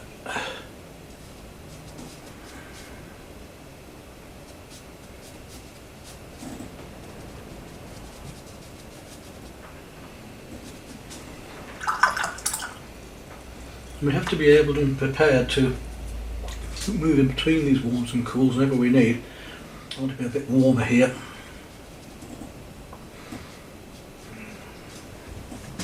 Which will bring the thing forward to us a bit more.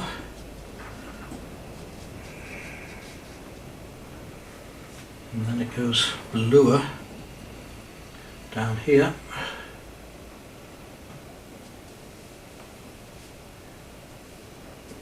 Try brushwork again, don't be afraid.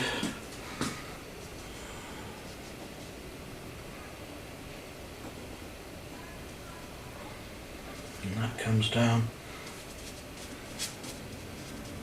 through there and gets quite a little bit warmer in places there. All the way down through here. And then much darker down here. And into there.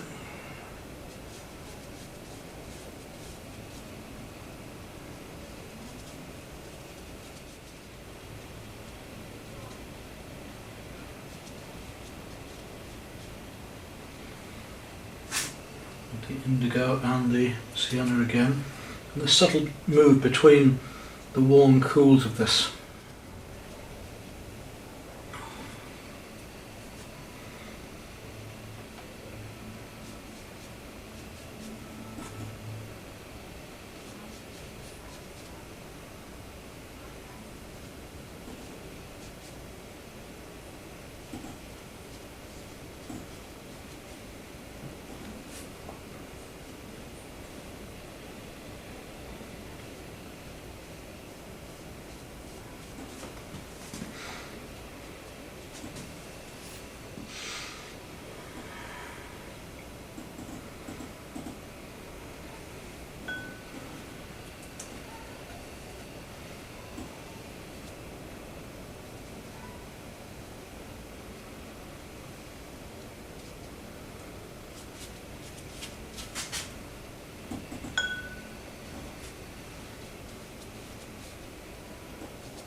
can really find these darks just here.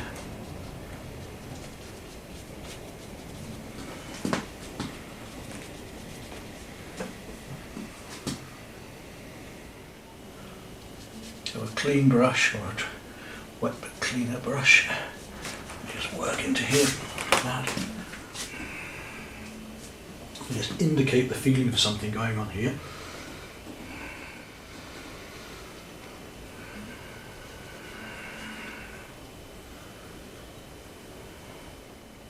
The same way as we can with these bits of hue going back there, and the darker bits along here as well.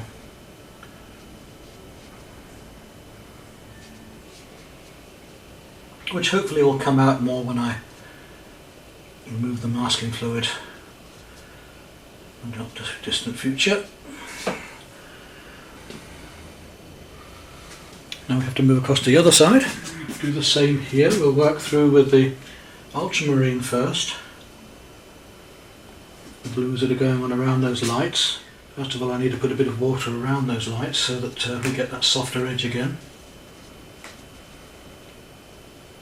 Then the ultramarine should be happening around the outside of them.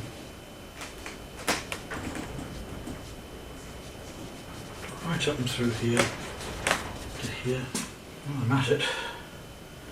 Some of the slightly redder colour needs to come into here a bit more too, the other side.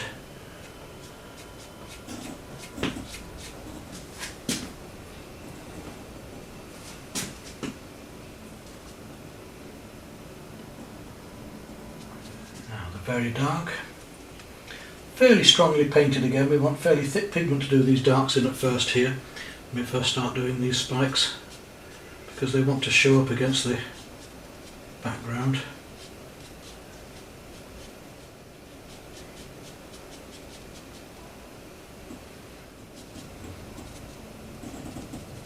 And the choristers.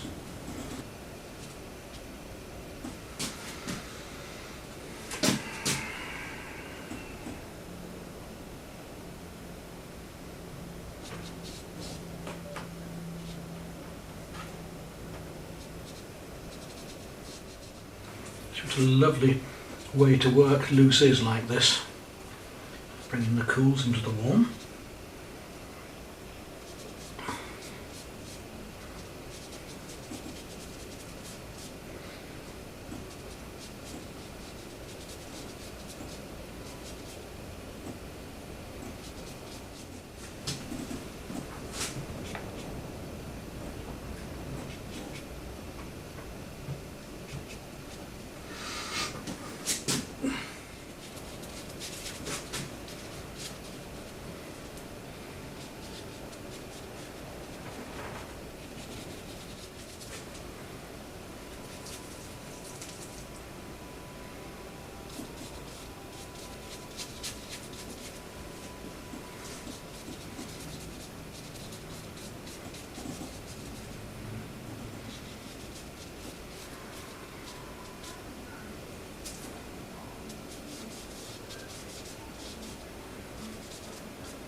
So I'm really piling in the paint here.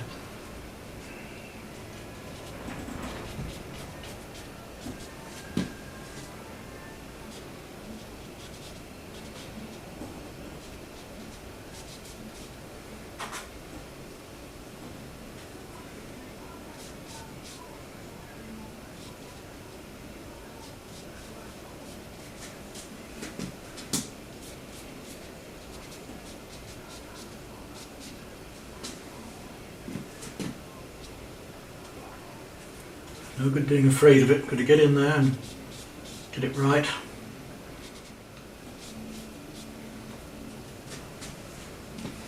Lead in, lead the eye in there. As things dry out we can go back in and make things a little darker here and there when we need. Drop in colour.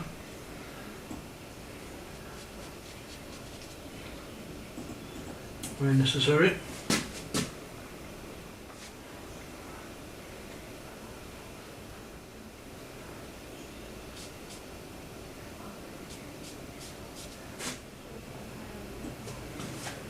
So we'll have to leave that at that for the moment while it dries a bit more before I can put any further colours into that.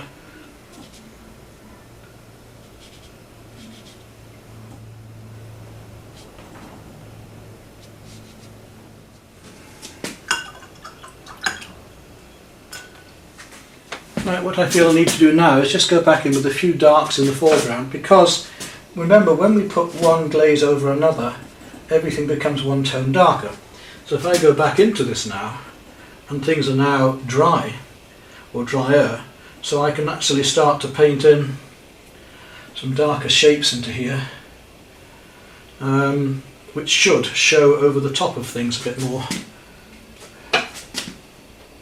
Possibly lead the eye in.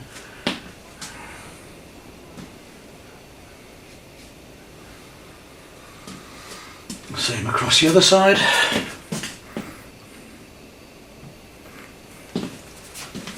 We just need to get the shapes a little bit clearer there.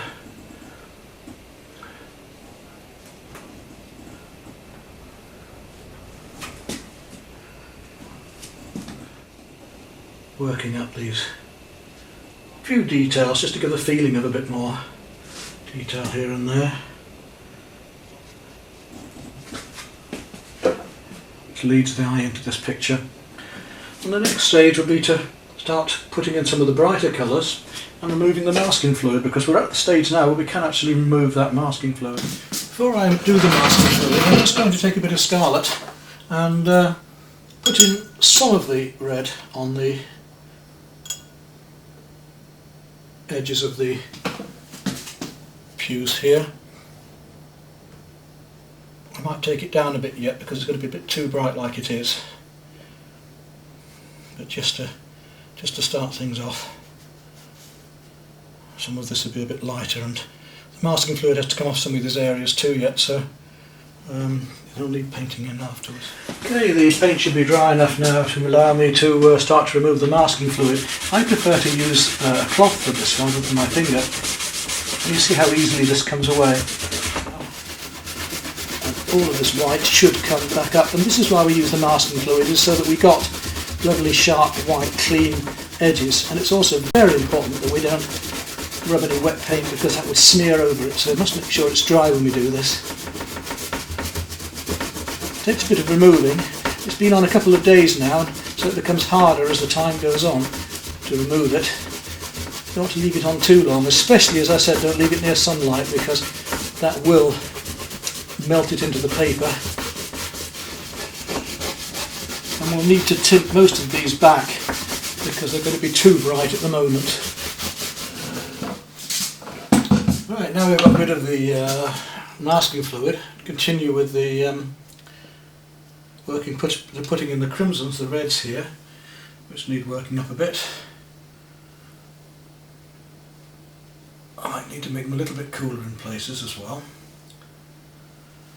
And I'll use the mop just gently, so a little bit of, get it clean again, just a little bit of the raw sienna, because some of these lights need taking down a bit. Now the cobalt violet that I was using a bit earlier, I just want to come in and tint that over in some of these places, just a bit in here, just to give that feeling of light, luminosity, and link it a bit with the violet that I'd done before. So these areas here that are now a little bit too light, you can just bring a bit of that violet back, put it round to my number 8 round, and we'll look at these lights that we've already left slightly soft at the edges. What I'm going to do now is just lift away a bit more of that, just make it a little softer at those edges around that light by using some clean water and just rubbing it gently with the brush, just rubbing away some of that light around it to give the feeling of a halo of light. This paper is very absorbent actually, so it doesn't rub out very easily. And then we'll go back with this fine brush, with a smaller brush. We'll go back with a smaller brush to take a little bit of the chrome, a nice clean place for that. Not much of it, just a wee touch, just to go around these lights a bit and just bring them out a little bit be the same the other side as well. We'll have a little bit of yellow around, and some of that yellow will be reflecting in here too. Not a lot, but just a bit. Take the number 8 again, take some of that same chrome, and we'll just tint in a little bit all around these to give the reflections of the yellows here. Just a little bit more down here, just to get that bit of extra warmth coming up in amongst these colours, to play against the browns of the others. You see, we don't have to make one colour keep adding. We don't have to keep adding to one colour to make it stronger. We can do it by adding to an opposite colour. So if I want something cooler, I can make something warmer. If I want something brighter, I can make something darker next to it, and so on. Well, it's time that we started on the choristers, the final section of this before we actually tidy up loose ends. And I want to look at these faces. We've got a bit of cobalt violet coming into them, and a little touch of yellow as well. I don't think we're going to make them very orange or anything like that. Just let the light reflect across them. Maybe a wee touch of rose coming in, but I think with the rest of the colours of the surplus and cassets we'll have enough in there.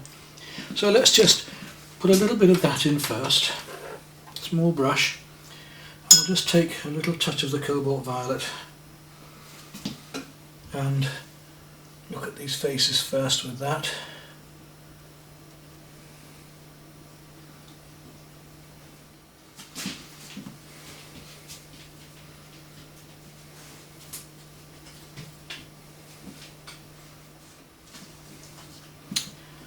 And then, as I was saying, a little touch of yellow.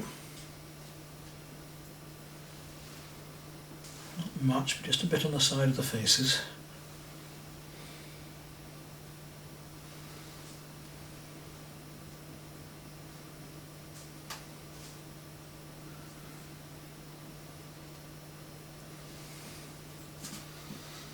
And you see, we've almost got enough there now. What we need is the hair on top of that later. A little bit of yellow again onto them, not too much, but a bit strong there. Just take some of that out a bit.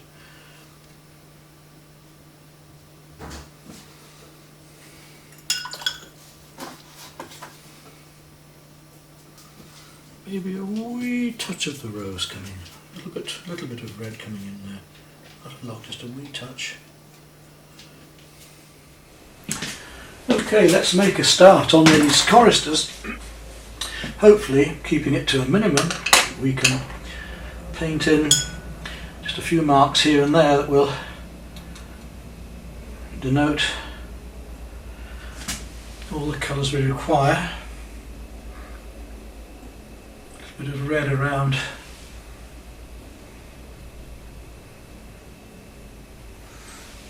the collars should do the work. Doesn't want to be too bright a red, so I'm going to use the cadmium and a little bit of rose.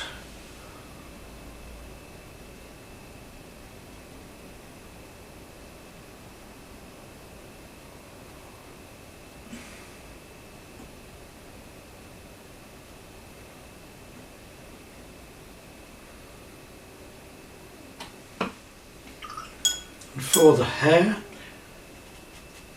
do an awful lot again. We can just put a little bit of dark in.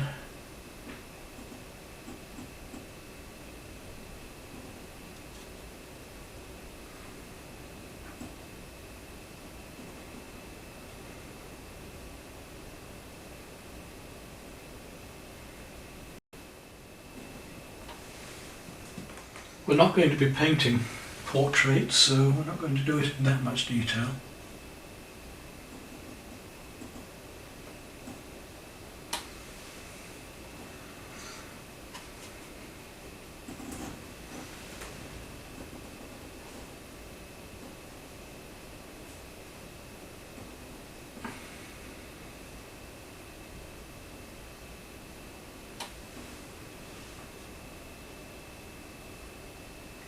Just make it a bit darker in places, just to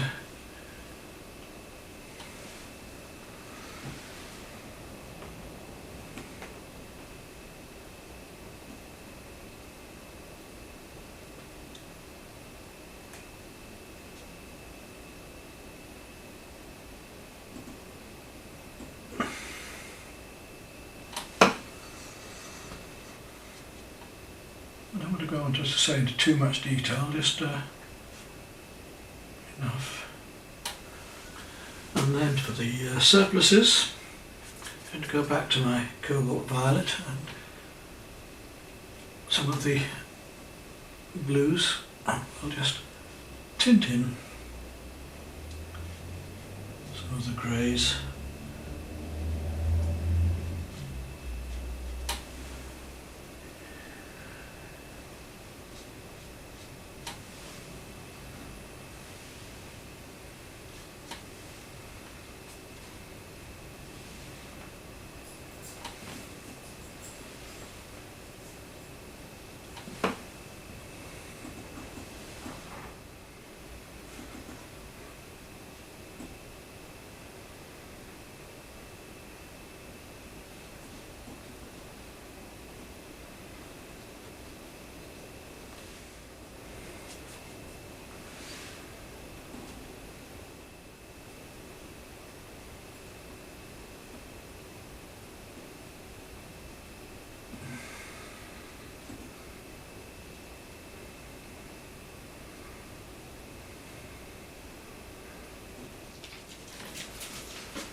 Able to get some off there, look. There we go.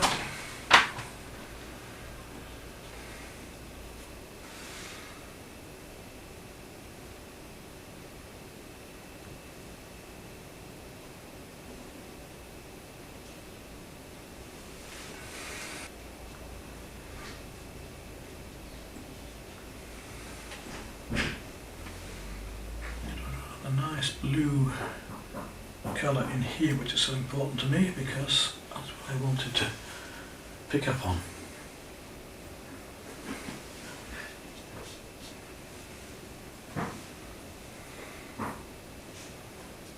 And this turquoise blue is one that I bought especially for this beautiful colour that it has in it.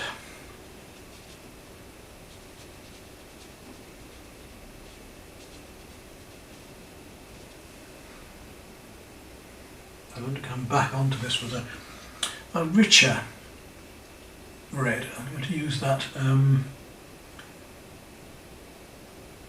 burnt sienna in fact into here to deaden this down a bit because it's just a little bit too bright as it is. So let's bring that brown into here, burnt sienna, to link it with the rest of the painting. I might bring a bit more red in a moment.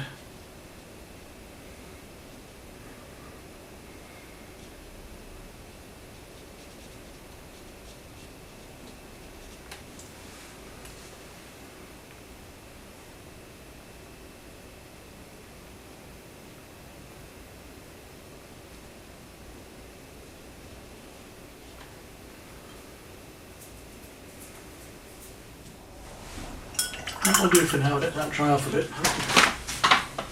I feel there are just a few things to finish off this painting. I'm going to work a little more chrome yellow and a little bit of the raw sienna around the lights, both into the background and just surrounding the lights.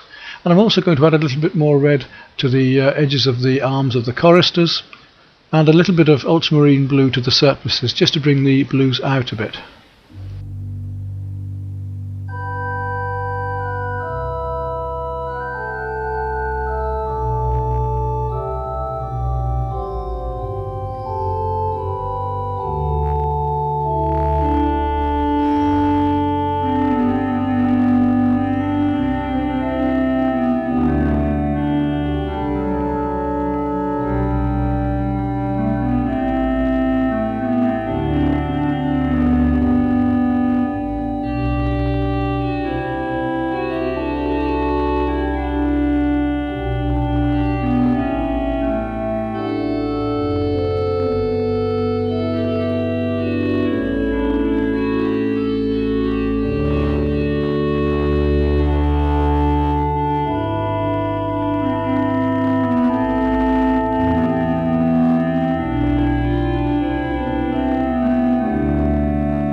such a lovely scene, it seems a shame not to make the most of it. Well, the weather's just good enough to have a second go with a watercolour. And we'll see what we can do with that as our last painting of this little trip.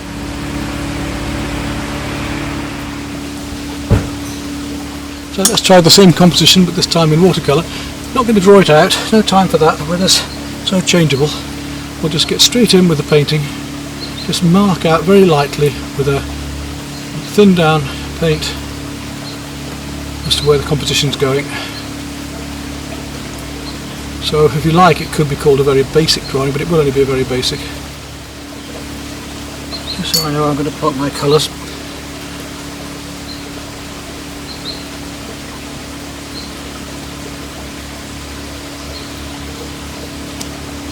That is in there, something in the water. It's nice to just get the water from the lock side, from the lake side. Let's put it there.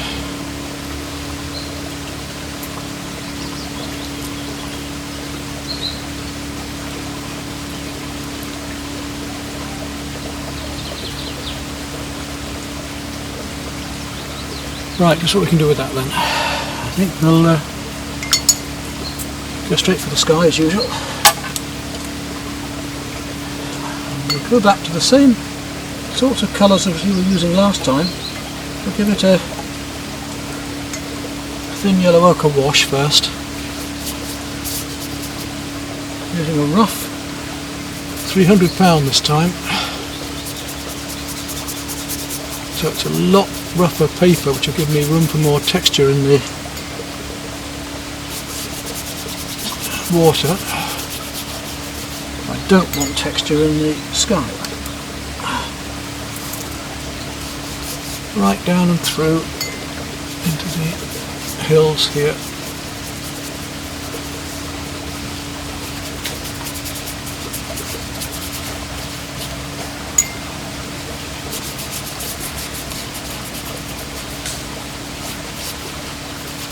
We'll soak that paper thoroughly.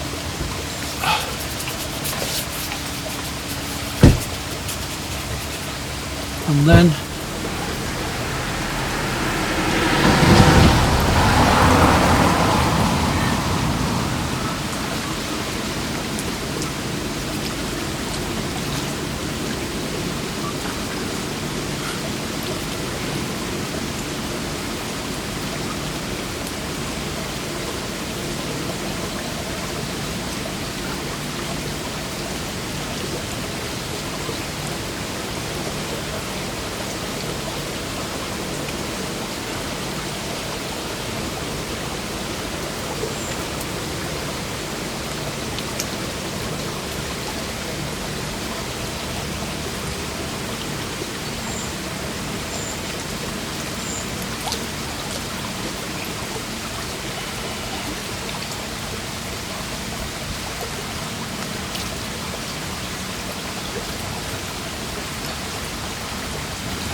don't want that trickle there.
Right, we'll start to feel the holes of the boat.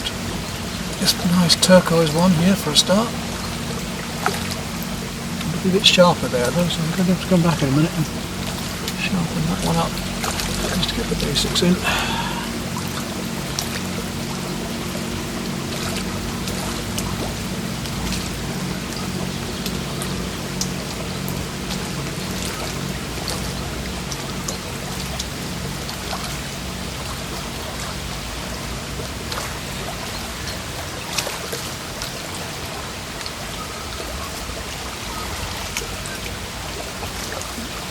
As I said before, just try and put the right colours in the right places and the right shapes and things should just appear.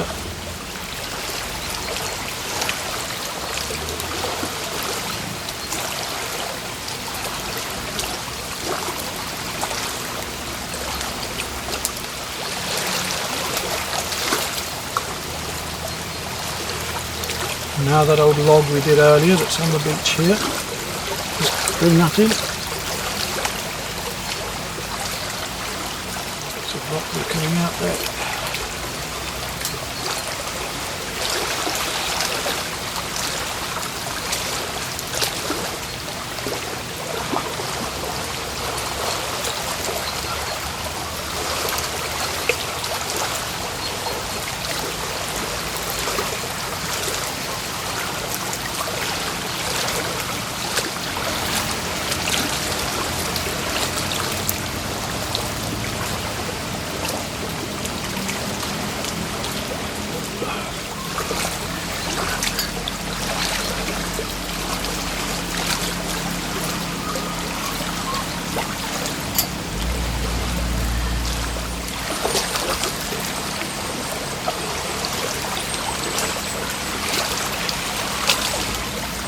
I need to come back with a little bit of white gouache to put a bit of white back into some of these spots where I've lost them in having to paint without drawing. And just pull together a little bit more.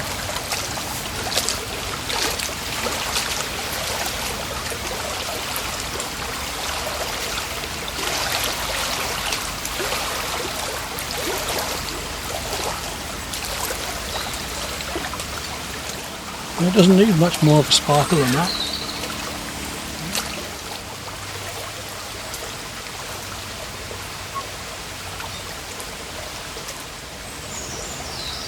That's enough. Stop fiddling.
Well, I've just been to do this demonstration here, and it was really interesting because in going back to do this for the North Links Art Society, they very kindly invited me to demonstrate at a hotel there, which is right near to Grimsby Technical College. And the hotel turned out to be the very house I used to live in when I was a student at Grimsby College myself, over 40 years ago. And my old flat has now been turned into the ladies' toilet. I managed half this size in 2 hours, so really going to push me. I start with the midtones. If I'm working with more opaque paints, especially at the horizon, if I work from the horizon in a painting, it's usually the midtones, and then I work outwards. And I paint all my midtones right the way throughout the painting, getting an effect of light. I'm after an effect of light here first of all, and then gradually pulling the detail out. So I get a coherence, a oneness. And then I'll work into my darks, and I'll finish with my highlights. We've got sunlight coming over something, so that's the highlights at the end, doesn't it? It makes sense, and it's great fun. The painting just suddenly comes together. It's alive, it's vibrant. But here I want to concentrate on possibly something like, where's that camera? We get it on there, that way a bit. I want to concentrate on her face, things like this figure, the back of her head, maybe these chairs, they can go in later on, these bits of sign work. Those are my salient sorts of points in this particular picture, alright? Once I've got those, then I can start to work far more loosely around it and become looser and looser. I may decide to leave a slight vignette at the side rather than paint right to the edges. It's all part of the composition. You don't have to paint right to the edges of things. And I've got to decide where I'm going to just paint to where I'm going to paint tighter. A watercolour is always a battle. You have to plan quite a bit of it ahead. So I've already had a quick look and decided that's where I'm going to start. And we've got cool and warm yellows. Now, in every single colour there is a cool and warm. In yellow, it would be the lemon yellow or the aureolin yellow as a cool. It would be the yellow ochre or the raw sienna as a warm. In the reds, it's going to be cadmium towards the warms. It's going to be the alizarin towards the cools. In the greens, we've got our sap greens towards the warm, or the viridian again towards the, not alizarin I meant in the cool reds, the viridian towards the cool greens. Usually mix most of my greens anyway, and it's a good test for a beginner. If you want to learn about making greens, take all the blues you've got and all the yellows you've got and do a colour chart. See how many different variations of green you can get by trying those various blues and yellows out together. I want to paint wet into wet here on this figure, just coming down between, let's have a look, yeah, that's a white bit there, but to leave that, so just, I like to start with a fairly damp surface. I'm just going to work that bit first of all. And foundation colour. Straight to, I think, in this case, a little bit of cadmium orange. Oh, man, that's a lot. It is wet. And a wee touch of Indian red. Just to get this colour going. And remember that watercolour dries a couple of tones lighter than when you put it on. So that might seem quite strong now, but actually it's going to be quite light when it dries out. And I can drop into that. I'm just going to feel my way through. I've got to get myself going, motivated going. So that's my base colour. Now a wash is your first coat like that, a thin coat. A glaze would be a second coat over that when it's dry. And so I don't know how much all of you know. All I can do is chat along and hope that some of it you don't know and some of it you will. Now while that's still wet, I can start working into that. And this particular painting I want to be very colourful. I'm not going to go limited palette, I'm going to really push my full palette here and have some fun. I want to enjoy it as well. And if I'm enjoying it, hopefully you will. So I'll have a good bit of fun with it. So I'm going to go right down to a purple now. Deliberately coming with quite a strong purple into there, in my darks, into the hair here straight away. While it's wet into wet, and just let the paint be the accent. I'm working obviously on the vertical, so I've got to be a little bit careful because things are going to start flowing downwards. I'm going to try and use gravity to my benefit, which is more than my figure can say. Honestly, I put on it. God, I've been staying at 14.5 stone for about 3 years, and I got back up to 15, and it's Christmas, and I just can't get it off again. So maybe this trip to Colombia will do it, because the person I'm staying with is a vegetarian, so I can lay off the meats. A little bit warmer there. I'm going to take a little bit of rose and just drop it in. Now remember that rather than always mixing colours on the palette, you can very often get a nicer effect by dropping colours one into another here on the paper. Right. Is that a sable brush you're using? This is my artificial, I can't sable, what's then?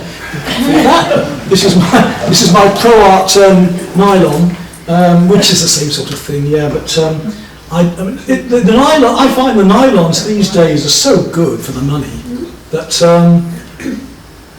you don't, if you can afford the sable's fine, but I just find getting away with nylons, nearly everything. I like nylons. If you look through my set here, there's a use for everything. It isn't like a fisherman with 200 floats, and he only uses two all the time as favourites. I don't use just one or two brushes. I have my favourites. Like Ron Ransom, I could use a hake and a rigger, or I can use my mop and a round and get away with nearly everything. But for this purpose, I'm also going to be using swords. And the reason for the swords in this particular painting is because of the control I've got to paint single shapes and twist the brush. So for this particular effort, swords are very, very useful. they also give me a fine line as well, rather than use a rigger. And the flats I'm going to save till the end for doing my loose brushwork.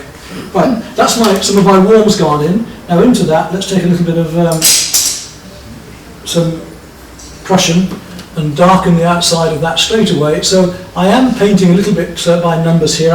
I'm painting bits in at a time at the moment, just to get the effects I want. But nice soft effects of light. I'm not painting in all the little bits of hair and tweaking in the eyes, and don't be doing all that.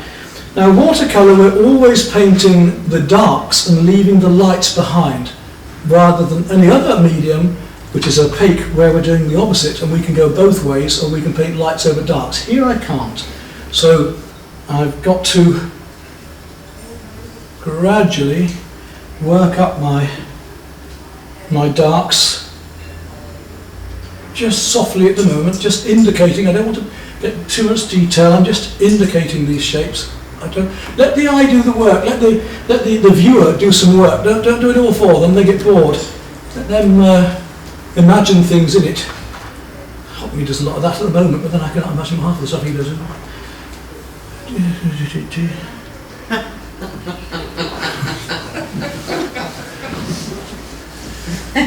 Well, there's primitive arts all very well, but give me a couple of walls in the Royal Academy, I'll do a few big ones too, I tell you. It's who you know, not what you know again, isn't it? Yes. Okay, a bit more warmth into there. While it's still wet, now we're going to watch cauliflowers here, because I'm painting sort of just at the edge of I'm just dropping a few more warms into there. But you can get the feel of it coming already, you know, just soft, simple, keep it simple. But it's a lot warmer here. I want a little bit more warmth there. I'm going to take just a touch of clean my brush again. I'm going to drink this later probably. One of my students the other day with a cup of tea, stuck a brush in it. How often do we do that? Yeah, a little bit warmer there. Take a little bit of cadmium. And the cadmium is a little bit more opaque. I'm just going to drop that in down at the chest here. You can see the difference that makes. Now, when something on a painting doesn't look right, it isn't always that same thing. It could well be something next to it. Example, painting a sunrise at Bridlington, and it was a really orange sun coming up bright, and I put more and more yellow, more and more orange. It wasn't working. Stupid man. Do the opposite. In our armoury, we've got warm against cool, light against dark, rough against smooth. We've got the opposites in the colour circle. We've got our complementary colours, all of that going on. So all I did was put in more cools, and the sun, then the oranges became more, it's the opposites, isn't it? So one colour in a painting can change the whole thing. You notice now, I've said it, some of you haven't, if you haven't noticed it, in nearly every one of Constable's landscapes there'll be a little red figure. Oh, yes. Why? You said yes, go on, why? I don't know. Why? Shut up there. No, it's not to do with the mouse or whatever. It's because red is the opposite to green in the colour circle. And it will make the green seem greener. That one little dot of red will make all the green seem greener. So this is what we're doing. If you wanted to paint a fluorescent coat on somebody, you wouldn't use fluorescent paint. If you wanted to paint a silver pot, you wouldn't use silver paint. You would use the correct colours relevant one to another, the reflections in the glass, the reflections on the silver. You'd paint those colours. So we want the fluorescent pink to look very bright, then we'd have to use something in the opposite side. So if I want a very bright beach scene with bright sand, midday, then I would use, say, chrome yellow for the sand, but I'd use purple, which is the opposite to yellow, on the shadows. If I wanted a duller beach scene, a day like today, then I'd be using yellow ochre or sienna, and possibly just the burnt sienna for the shadows, which would give me a much softer, still a stronger colour. And tonally, remember the difference, that if we photograph this, the tones would look quite different in black and white than they will in colour intensity. A yellow looks far brighter than a blue, but it isn't in fact. So tonally, you've got to squint down for something. Whenever you're looking for something and you want to see the tones, squint your eyes down, and it cuts the light down and you then see the tones more clearly, okay? If you haven't tried that, try it. You can see that. It cuts it right down to almost black and white, you know. And for colour, widen your eyes even more to see more. So tone, squint down, colour, see more. Oh dear, there's so much to do. This is just one session. Right, now I'm going to go a bit cooler on my reds. I'm going to go right through. Oops, I'm going to go right through here. I really want to push. If I'm going to do this in 2 hours, I've got to really get on. Stop nattering so much. I've got to really get on and get some colour going here for you. Let's get that red onto there, right through with a little bit of yellow in it. To hell with that. Right down the chest. Here we go. And then we'll drop in while it's still wet. the darks around the edge here, just let them spread down, controlled accident. I can come in later and tidy this up. Now, somebody said to me the other day, because for my students, I've been doing lessons in perspective, and I sit down and we have a whole session together where I'll do all, talk about aerial perspective and linear perspective and so on. Can I do the same with colour? Can I do a session on colour? I said, well, not really, because every one of my paintings is going to be different. Because I capture the time of day, the moment and the mood. I'm not, I can't say you paint flesh just with this colour. Every single painting I do will be a series of different colours. So there isn't just one colour for flesh. It isn't green trees, blue sky, pink flesh and the rest of it. It's totally dependent on the light and the mood and the atmosphere I want to get at the time. Let that dry a little, otherwise it's all going to flow too far. Now the other one is dried just enough for me to come back and just go in again, this time with a glaze. And remember, with glazing, we're playing with lost and found edges. So in other words, I can soften an edge anytime I want with under clean water. That's a hard edge because I'm now painting wet onto dry.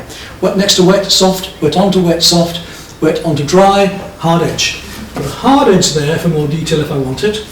Coming up here, I'll just put the bit of indicator parting coming there, coming down there, back of the head. So we're bringing her out, we're just indicating, giving an impression, so I can soften that a fraction there, but a bit of dry brush work down there. That's it, leave it alone.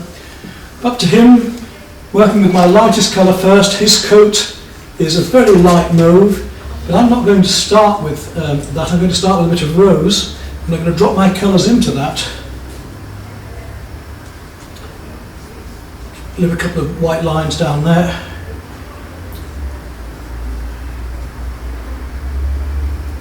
And now I'm going to go to the cooler colour. I should come over that with a little bit of cerulean blue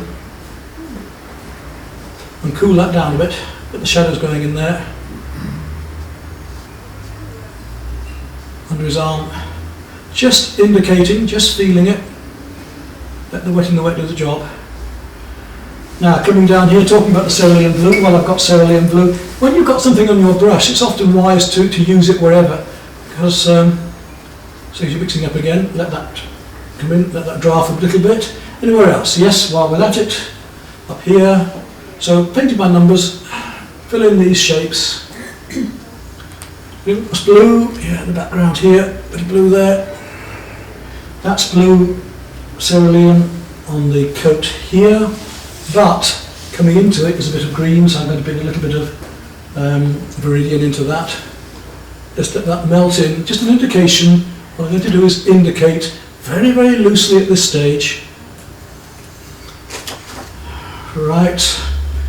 Now back to him as it's dried off just enough now, I hope to start putting in some of the darker colours, a little bit of that Prussian. And we'll come in into his shadow here. Let that just trickle down the side of his trouser. Quite simply, I could be using a sword now to do this, but as the figures are so big, my mop's going to do me for most of my painting. I'm also got a lazy painter, can't be bothered to change brushes, but quite simple. Just get in there and we've got the effect. Under that arm, around here. Now, back of his head.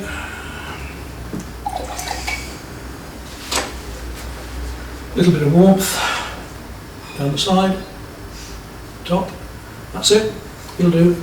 Green up here.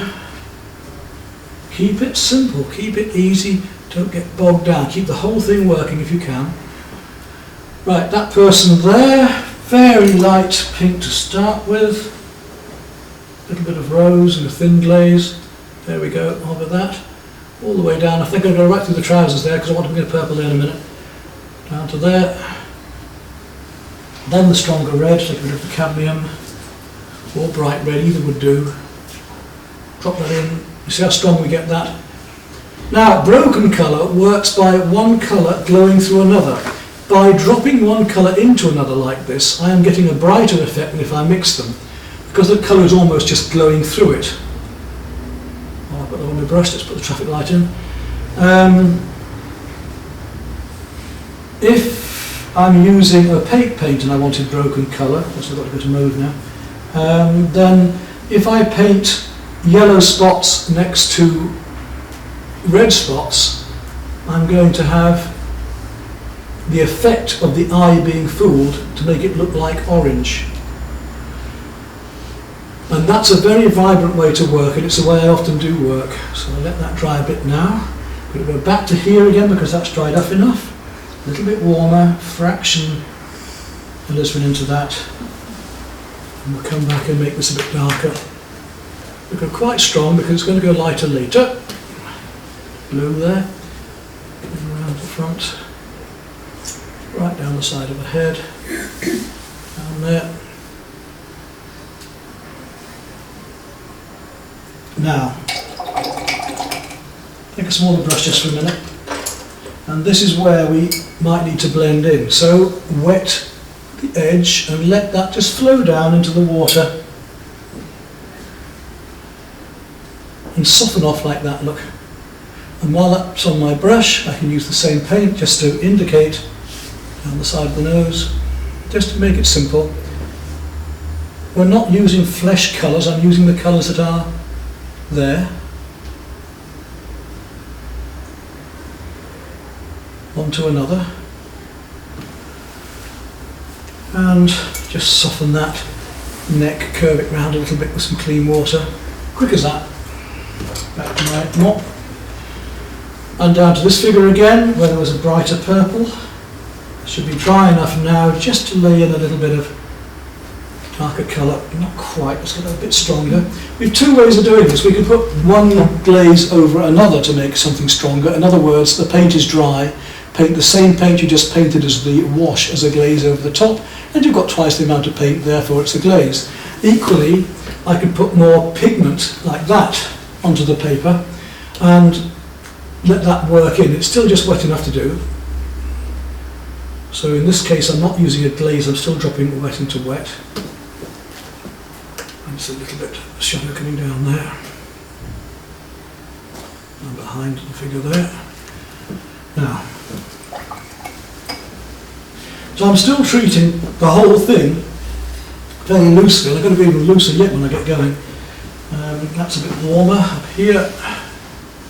Hair, sunshine, and then into that a little bit of burnt sienna to come around the edge there, and maybe a little bit of purple later. We'll just give that effect to the hair there. While I've got that on my brush, there we are, bit of the cake, gâteau, particularly, and this girl's hair. It's fairly cool, that yellow there, and then it goes to a warmer one there. So let's give her a little bit of the aureolin yellow, which is that lovely lemon look. It's much nicer than the lemon, I think. I'm going to give the whole of her hair that. If you want to leave a bit of sparkle in the paper, you can. It's up to you. Then I'm going to come to my warmer yellow, and let's now come to the raw sienna and start to drop that in a bit more up here.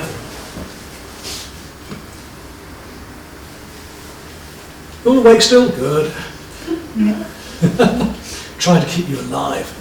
Because I enjoy it. I mean, you know, I'm nattering away here to try and impart more for you, but I just happily just carry on painting. If you weren't there, I'd just carry on painting. Right, and warmer still. Let's take a bit of the burnt sienna. Drop that in up here. See, lovely colours. A little bit stronger than you might think because we know they're going to go lighter. And let the watercolour do the work for you, the wet into wet. Whichever medium we're using, use it for the beauty of the medium, which is what I'm always saying with my students. They bring me a photograph along and say, well, what are you trying to do here? You're going to copy this photograph. And if so, why? So I make them question what they're doing a bit. We don't just copy. And then we say, well, okay, the field of hay wain you're about to do here, of all these huge round bales of hay, why are you doing it? It's going to be awful just trying to copy that with just acrylic or whatever. So we build it up in that technique I've just shown you, and then we get all this lovely texture going, and it becomes a work of art. not just a reproduction of the photograph. I am making a work of art, and it's about watercolour. It's about this beauty of the medium I'm using. Yeah, it's not going to be a copy of this photograph. Not what I want. I might as well put the photograph up for that. I am doing a painting, and I want to get something a bit more special out of it. So I'm going to work into this more. While it's still wet, let's get these effects of gradually building it up here. Look at her hair. Not by painting little lines of hair in, but just by painting the right shapes in the right places gradually. Just a bit more deeper blue in there. That's how that blue makes a difference to the warms. I'll go warmer again. Right down there.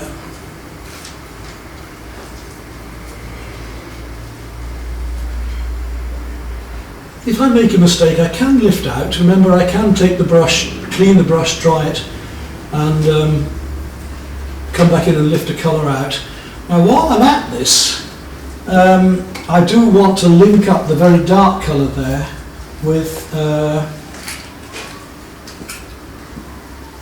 the hair. So I'm going to just come in with some indigo and a little bit of burnt sienna, and really whack in that shape right now. And oops, I need to do that, but never mind. Later, a bit of perspective.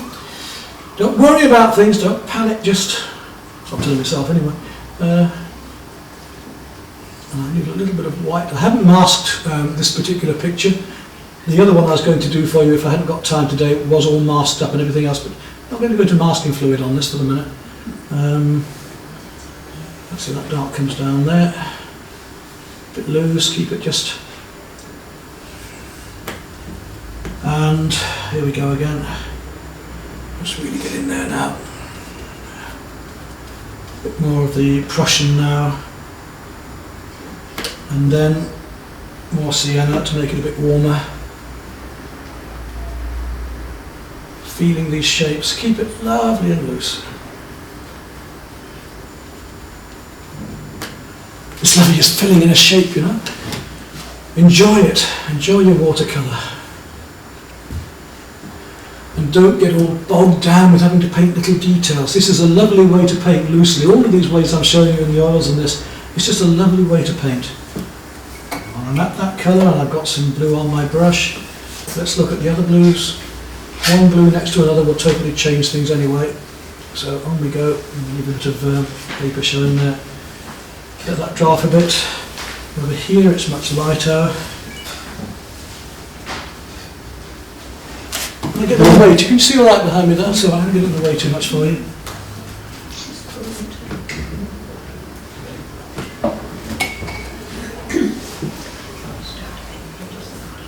You can see how quickly it starts to come. And it's the same with the oil painting. I normally have to finish an oil painting on plein air within 2 to 3 hours, otherwise the light is changing. Right, back to this guy here. It's just dry enough now to start working in, quite simply, shadows and a few creases, just indicating, nice and loosely. There we are. The shadows under his arm, dark line down the back, a little bit more darker hair at the top here, back of his head. Keep it as one stroke if you can. Simple one stroke painting. A bit dark behind there.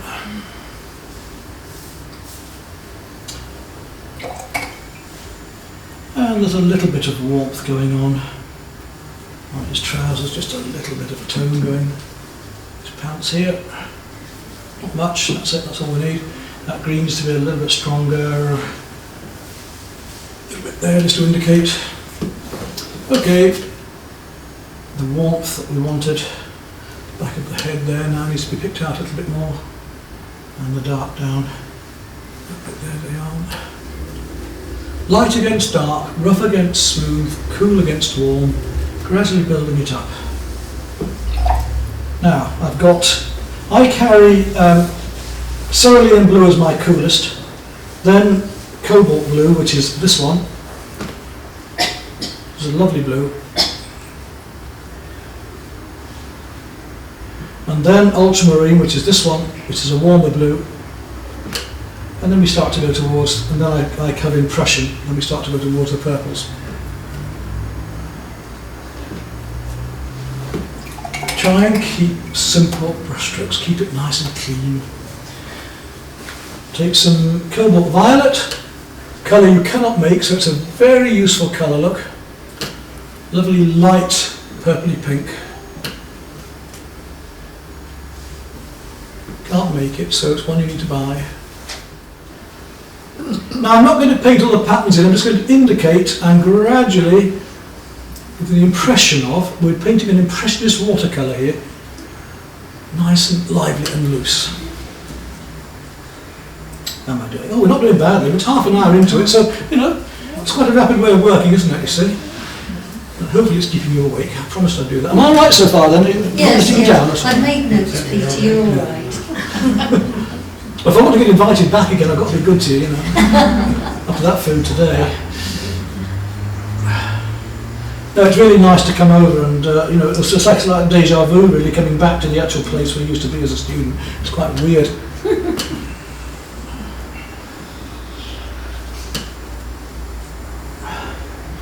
Playing one colour against the different blues against another and the different purples, gradually building them up.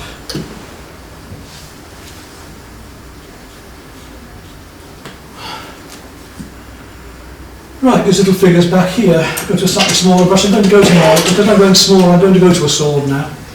And I can just manipulate that, so if I want to, I can take, say, in this case, a bit of Indian red and go across his face, but I can twist the brush as I go to do it just in one stroke, see, like that. And the same with the little bits in here, a little bit more. So the swords are quite useful, because you've got that manipulative quality. Just keep it all lovely and simple and just make an indication of things. Let me go back in there again. And drop in some more of the reds to make those warms seem a little bit cooler. So if I put a stronger colour next to another colour, it makes that previous colour look lighter and so on. That will do. And that is a very, very, I'll take some of that cobalt violet and just drop that in there like that. And he's got a slight check shirt, so we'll take a little bit of the blue and just indicate with a few lines that he has that check shirt. Now getting back on that, the gold, let's go through here. Just indicating, then those light bottles. A little bit greener back there, so a bit of blue into it.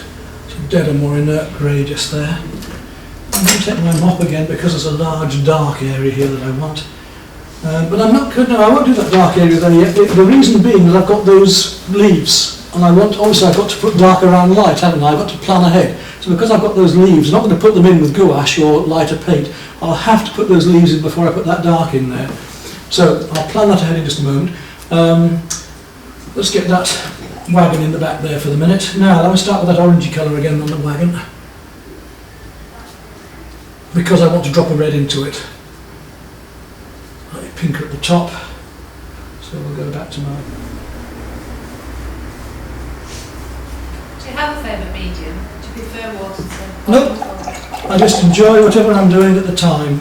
If I was stuck on a desert island, possibly pastel because it's so versatile, and water or whatever.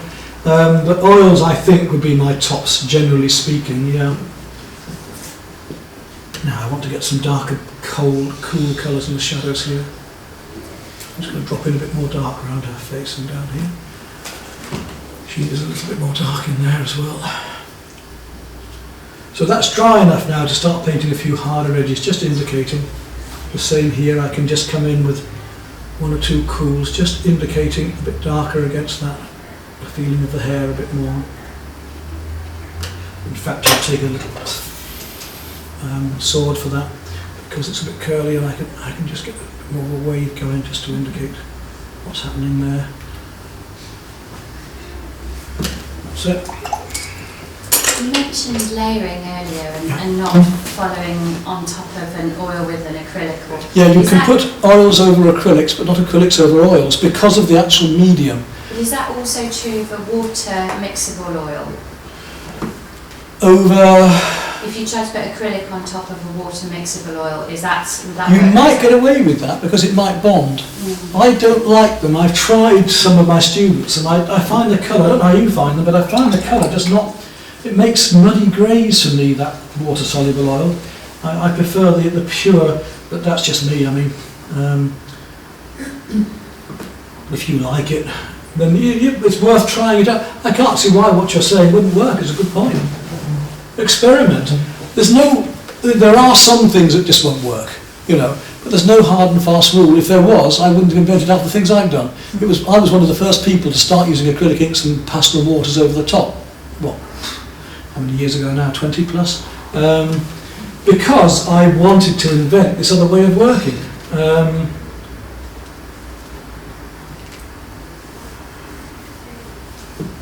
And I had a need for it, so just indicate that tree back there. Easy as that. Darker to blend in with the hair there so that the shadows sort of come together a bit there. Half light. And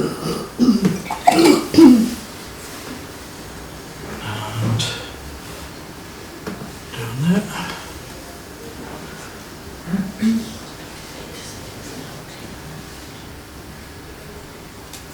And keep it simple. When you're drawing shapes like hands and feet and so on, don't start to draw all the fingers. Draw that as a whole shape. Draw that outline like a bear's paw. And then come in afterwards with your fingers. Same with feet and limbs and things. Get the basic proportions first and then come in. If you try to draw all the fingers, it won't work. Same with drawing a bottle. If you're drawing a bottle, do a centre line as I've done there, and then work each side of it, because otherwise you end up with one bottle higher than the other, higher than the other. You know, keep the shapes simple. Feel across with a brush, dry brush there. This is why I use a rough paper for this one. If I was doing a very detailed painting, if I was doing the watercolour pencil, then I'd be using a hot press. But with this, I want to use the sparkle of the textural surface in the same way as I would if I were doing this as a seascape. I want that rough texture going on. Right. Now, let's get up here for this lettering. I think we need to get, whoa, it's just sitting there. Okay. It's got some lovely oranges and yellows going on up there. So I'm going to really whack into that now. And I do want that not to be too much dry brush work there, although I'm going to do a little bit. Take some chrome yellow. Look at that. Watercolour does not have to be dead. So many people think that you've got to... Well, Ron Ransom once said the same thing. Why do people have to paint watercolours as if they've got gauze over them? You know, you don't... it can be a wonderfully bright medium. Do you use the same brand of paint? Not necessarily. What have I got here? I think that's Winsor & Newton, these. But as long as they're artist watercolours, that's the important point. As long as you've got artist quality, it doesn't really... The paints don't make that... The colours I found are very similar. Papers, that's a different matter. Very different, yeah. You talked to me about papers and, you know, the amount of glue size a watercolour paper has in as compared to another. Let's leave that a little bit rough at the edges there, look.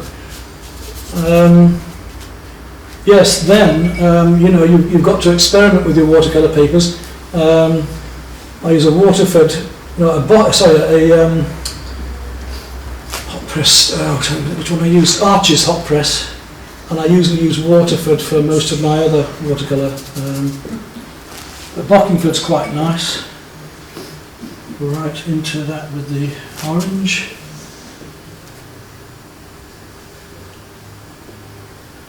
Just enjoy letting the watercolour do its thing, look. Don't pussyfoot, get in there and enjoy it. I'm now mixing on the paper. And did you wet and stretch that paper? It has been, yeah. For this job, even though it's 300, because I'm using so much water. I don't always, very seldom actually, I mean I'm quite happy most of the time with just ordinary masking tape. Up to £140 anyway. Look for these colours. Photographs tend to always blanch things out, so you've really got to look for your colours. Let that dry off a bit now because I want to put the lettering in and I can't put the lettering in if it's wet. Let's have a look at this area of leaves down here. If I mix, now that's a fairly warm green. We have to remember with greens that they reflect the light, and people have trouble with mixing various warm and cool greens. If you've got a very light blue sky, that's going to be reflecting onto shiny leaves and making light blue leaves. If you've got a stormy day and so on, it's very different. Here, it's underneath this canopy and it's very warm, it's very orange, isn't it? So I'm going to use the raw sienna and a little bit of the cerulean, and we'll get a fairly warm green for that look. And I'm going to go a little bit more yellow, so a little bit more into there. Wet into wet, all the way down, it's lovely and loose, just feel those leafy shapes. Doesn't matter if some of the other colour comes into it. When I get the darker colours into this in a minute, it will make more sense, because I'm going to put much deeper, cooler shadows into this. All the way down, comes into the darks there. It's so big, this painting, it forced me to stand up. This is not good enough. Yeah. You're going to charge us extra. Well, this is it, yeah. I should remember you for the future, not been there again. So not your group again, oh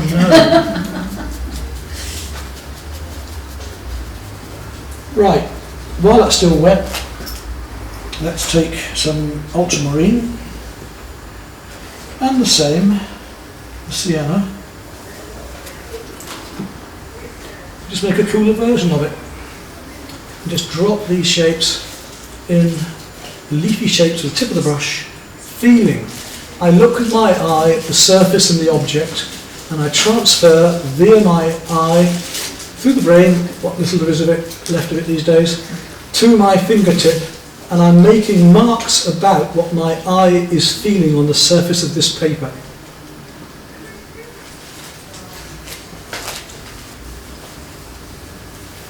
So brush control and management are quite important. Brush skills are quite important in something like this, aren't they? Different brushes will give you different effects. You know, a fan brush is great for making winter trees or for blending oils, for getting soft cloud effects. Rolling this brush will give me a different, and so on and so on. You need to really experiment with the brushes.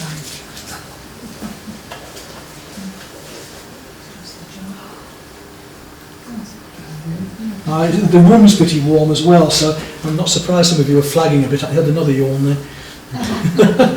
But it's forgivable.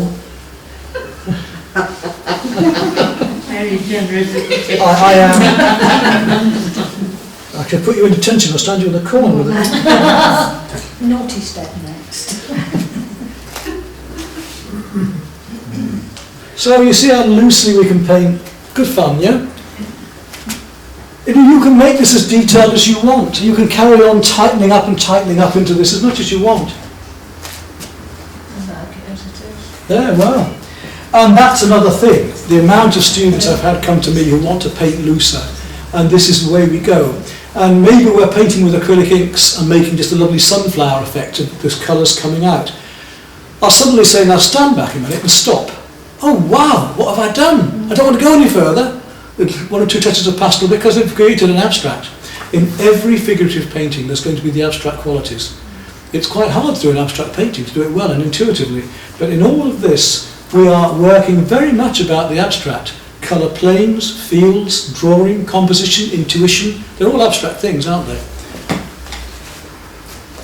Right, I'm going to now take the, now this is a lovely colour to use, the burnt sienna and ultramarine blue give us one of our darkest.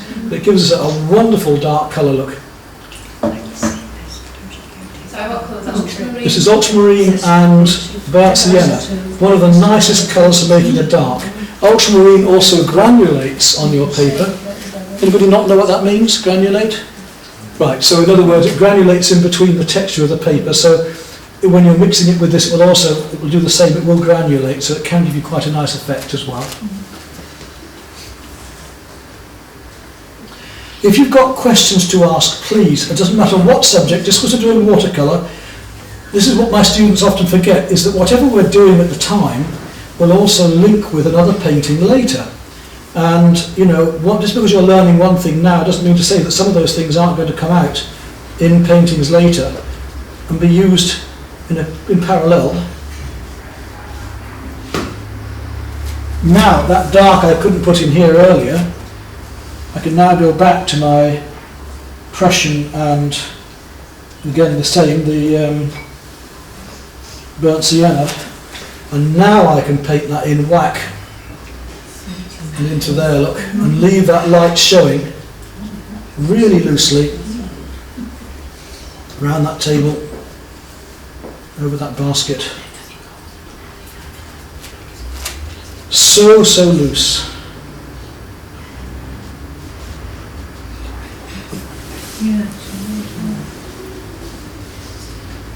I've not enough time to faff about and go into this in great detail, so I'm deliberately going to be painting very loosely. If you were making trees and that, do you always wait dark to light or light to dark or mix? Do a bit of that then? If it's watercolour, you have to work... acrylic? Acrylic? Yeah. Midtones, as I was just saying, work your midtones up and then go in with the darks and then finish with the sunlight over the top. Light. Yep, always finish with the lights over the top. Yeah. You can see how it's gradually pulling together, you know, just painting the right colours and the right shapes, and gradually the whole thing will pull together. And we put our darks in between, leaving the light shining out. Now I've got to go back down to these trousers a bit darker under the trousers like that. Bring out those shadows a bit to bring the light out down the side of her face. A bit darker again there, just into that eye. A bit darker around the top of her head, just to catch this. Quite strong. The stronger the light, the stronger your shadows are going to be. So if you've got very strong sunlight, you've got very dark shadows and very light. Yesterday one of my students was failing with the landscape because he wanted a very grey Thedlethorpe day, you know, most of the year. She had this bright yellow background. I said, well, where's that come from? If you were doing a really bright beach scene, yes, but it isn't. So, you know, I said, here, no, tone this down and make some various greys and started glazing with acrylics over those. And suddenly it came to shape and she could see what I meant. I'm just going to indicate these things, I'm not going to go into darks coming down, so we've got the table just starting to come out now, a little bit darker just there for that table, just to show the difference between the table and the table. No, not too much detail. More shadow going on down here and on those. Right. One brush. How big's that one? Should do the job. Oh, right. Okay. Yep. Hits us all, even the best of them like me. Right. Now, you have a pointy brush. If you make it into a blade, by flattening it, you can paint a thinner line. Don't forget, your brush is quite versatile. You don't have to keep the brush as a point, you can make it as a blade. So for instance, I've made that into a slight blade. If I want to do a thinner line now, I can paint quite a thin line with it, or I can go in the opposite direction and paint a thicker line. Yeah? It seems obvious, but unless I say this to people, they forget and they think, well, I've got to use it. God, I had one student come to me, she was in Bridlington years ago, and she was so screwed up by the previous teacher. Oh, I felt so sorry for her to get her really loosened up. And the problem was, oh, well, my teacher said you can only put a wash on left to right, and it was all...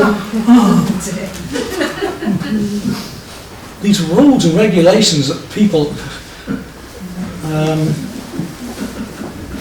yeah, it's control freaks, isn't there? Do you often paint a landscape, for example, without actually doing any drawing? Just straight onto the paint? Oh yes, can do all sorts, but I usually just mark out quickly. I just make a few, I need to know where my proportions are. So I just do that with my fingers and make a rectangle. For my students, I have a piece of card cut, trick for you. Cut your piece of card to the proportions of the picture you want to do. Mark it into quarters and eighths. Don't measure it, mark it into quarters and eighths. Have 2 elastic bands and have one going each way. Now when you hold that up, if you're not sure of perspective, you can move the elastic band and put it against your painting to see your perspective, okay? And you also know your proportions, don't you? So first of all, I mean, your drawing, your original composition is made by the first 2 marks you ever make. Once I've decided the head is there and the chair is there, everything else goes to that, I measure it. Yes. So you use your camera obscura, your frame, to your composition. You then check the angles against your elastic bands and voila. So lots of tips, but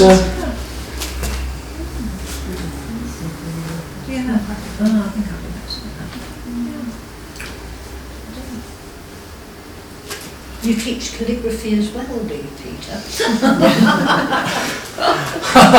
I have, but with the advent of computers, who needs? Thank God.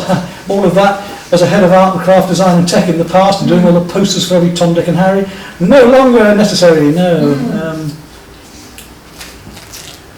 Have you tried painting with it? Actually, it's a couple of minutes and I should carry on painting, alright? So if you want to carry on and sit or come back, I'll give you a 5-minute break or so. Is that alright in a few minutes? And I'll just carry on because I want to get as far as I can. And you take a little break and do what you need to do. Come over naturally if you want. Come up to here, have a look, talk with me about the brushes, anything else you want to do. Do you sell your paintings online? They're for sale online, but I haven't sold them for years online. When the computers, when all that first came out, there were lots of companies that were offering to sell your work online and so on, weren't there? People want to see the real thing, really. You need people's good galleries or exhibitions, or they won't. The DVDs, the teaching side, yes, because you can also see comments from the students. I mean, I've got about 200 comments from people who've looked at my films and enjoyed them, so you can see for real. Yeah, so have a little walk now if you want, or just come and talk, or 5 or 10 minutes, look, if you like. Well, I'm just going to carry on. It's recovering now. So that means he's going to be awake. Now, if I work quickly, I'm not going to lift the colour underneath too much. So you can see how that stiffer brush gives me a dry brush effect on there, yeah? Yeah.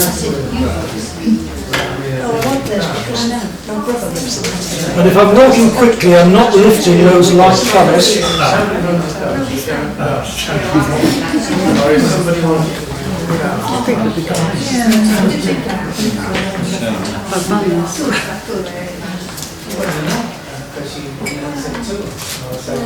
Paper's fairly absorbent. I mean, that exhibition, I just told a one-man show of 150 paintings, as I say, before Christmas, in the middle, top floor of the library here. And I asked both the galleries to come. And over that 2-week period, when I went back twice to see one of them, the one I preferred, and on the last day I was taking stuff down, we've been so busy. They're literally 10 minutes, I found out. They couldn't find 10 minutes. We've been so busy. Oh, come on. I just find it insulting, I'm sorry. That makes difference, that, when you've done that, doesn't it? Oh yeah. I thought, oh, you don't really need to do that, but it's... Now you'll see what, yeah, it'll bring everything out. It's all to base. It's warm and it's cool. Colours, yeah. Oh, yeah. Just feeling the surface.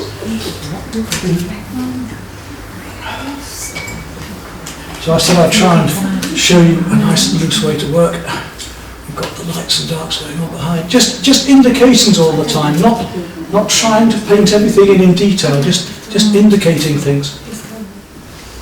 Now let's get that nice and dry, bit of brush for that, dry brush there again, just on the surfaces here. Just to feel the surface a bit, right through things, don't be afraid.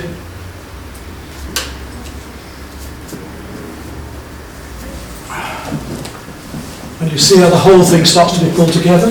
That means softening down, so we'll just link that in. That's too bright there. We can start to soften things in with a bit of water. Now you can start to pull together and do as much detail as you want. But you know, I can soften, I can blend these bits in. If it's too bright there, for instance, which it is, so just soften that down a bit. That coat needs bringing in a bit more there.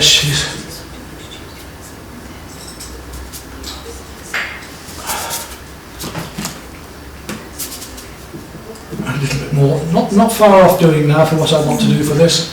A bit more warmth in the background. Some of these just indicating some of these doorways. So flat brush is very useful.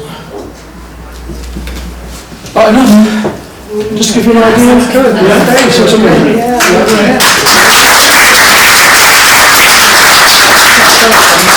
So I can carry on tidying up, but a loose watercolour that for the moment. It's lovely. Right, okay. Thank you. That's really wonderful, Peter. Thank you very much indeed for your time. Thank you for coming. Certainly one or two Paintings in them. So that's the light one. And then we've got the dark one, which will bring out the grey, leave the light stronger. It's quite hard to tell, isn't it? It's quite nice, the darker one. I managed to get away with almost these two amounts for everything, all the permutations of these four colours, you know, I keep them in stock. Yes, That's quite nice like that. So you've got a darker one inset, haven't you? Yes, so we could always do the other way around. You see, yeah. You will always want two colours, that's right, a window mount. And if you want to really fancy, but I would like to do a bit more and just refine it, you know, I don't mind loose, but I would like to refine it just that bit more. So let's really hit some of these colours into here, and up through here as well. Let's try and get a bit more richness going on that we haven't quite got at the moment. A bit more dry brushwork now that the painting's a bit drier as well, I can afford that. A lot darker, we can afford to make this feel a lot more as if we're underneath this shade. And we look at all the colours. Now it's gone, now it's dried a lot lighter, we can afford to come in on quite a few of these colours. And brighten up a little bit here and there. Just needs lifting a bit, I feel. And we'll tighten up a bit of the drawing here and there. Let's come back now to these. And we'll start looking a bit more ultramarine into there, I think.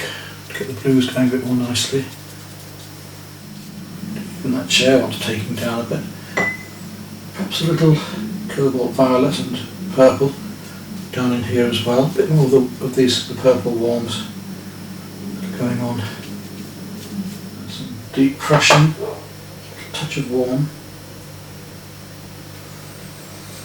To really get into these darks just here.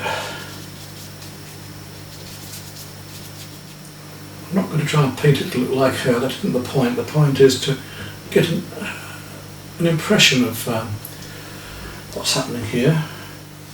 Play these lights against darks that we have to do with watercolour to show anything, because obviously we're working our darker and darker colours in, gradually allowing the lights to stand out, like I'm doing here now with this bottle. And I can put this onto YouTube later so that the students who were watching yesterday can see how it could have been finished, and I would have preferred to have done a bit more as I'm doing now, but time didn't permit yesterday, obviously. And we can still work on some of this and still put some darker bits in if we want. Hopefully by making these little dots, dashes and marks we'll eventually finish up with shapes dark against light, which will make the others stand out enough to start to have the illusion of real objects. It's surprising what a few little bits of colour can do just to liven things up. I don't think it was worth working into it. I think taking it a bit further, didn't want to overwork it, but I think in this case just going that little bit further with it has actually helped.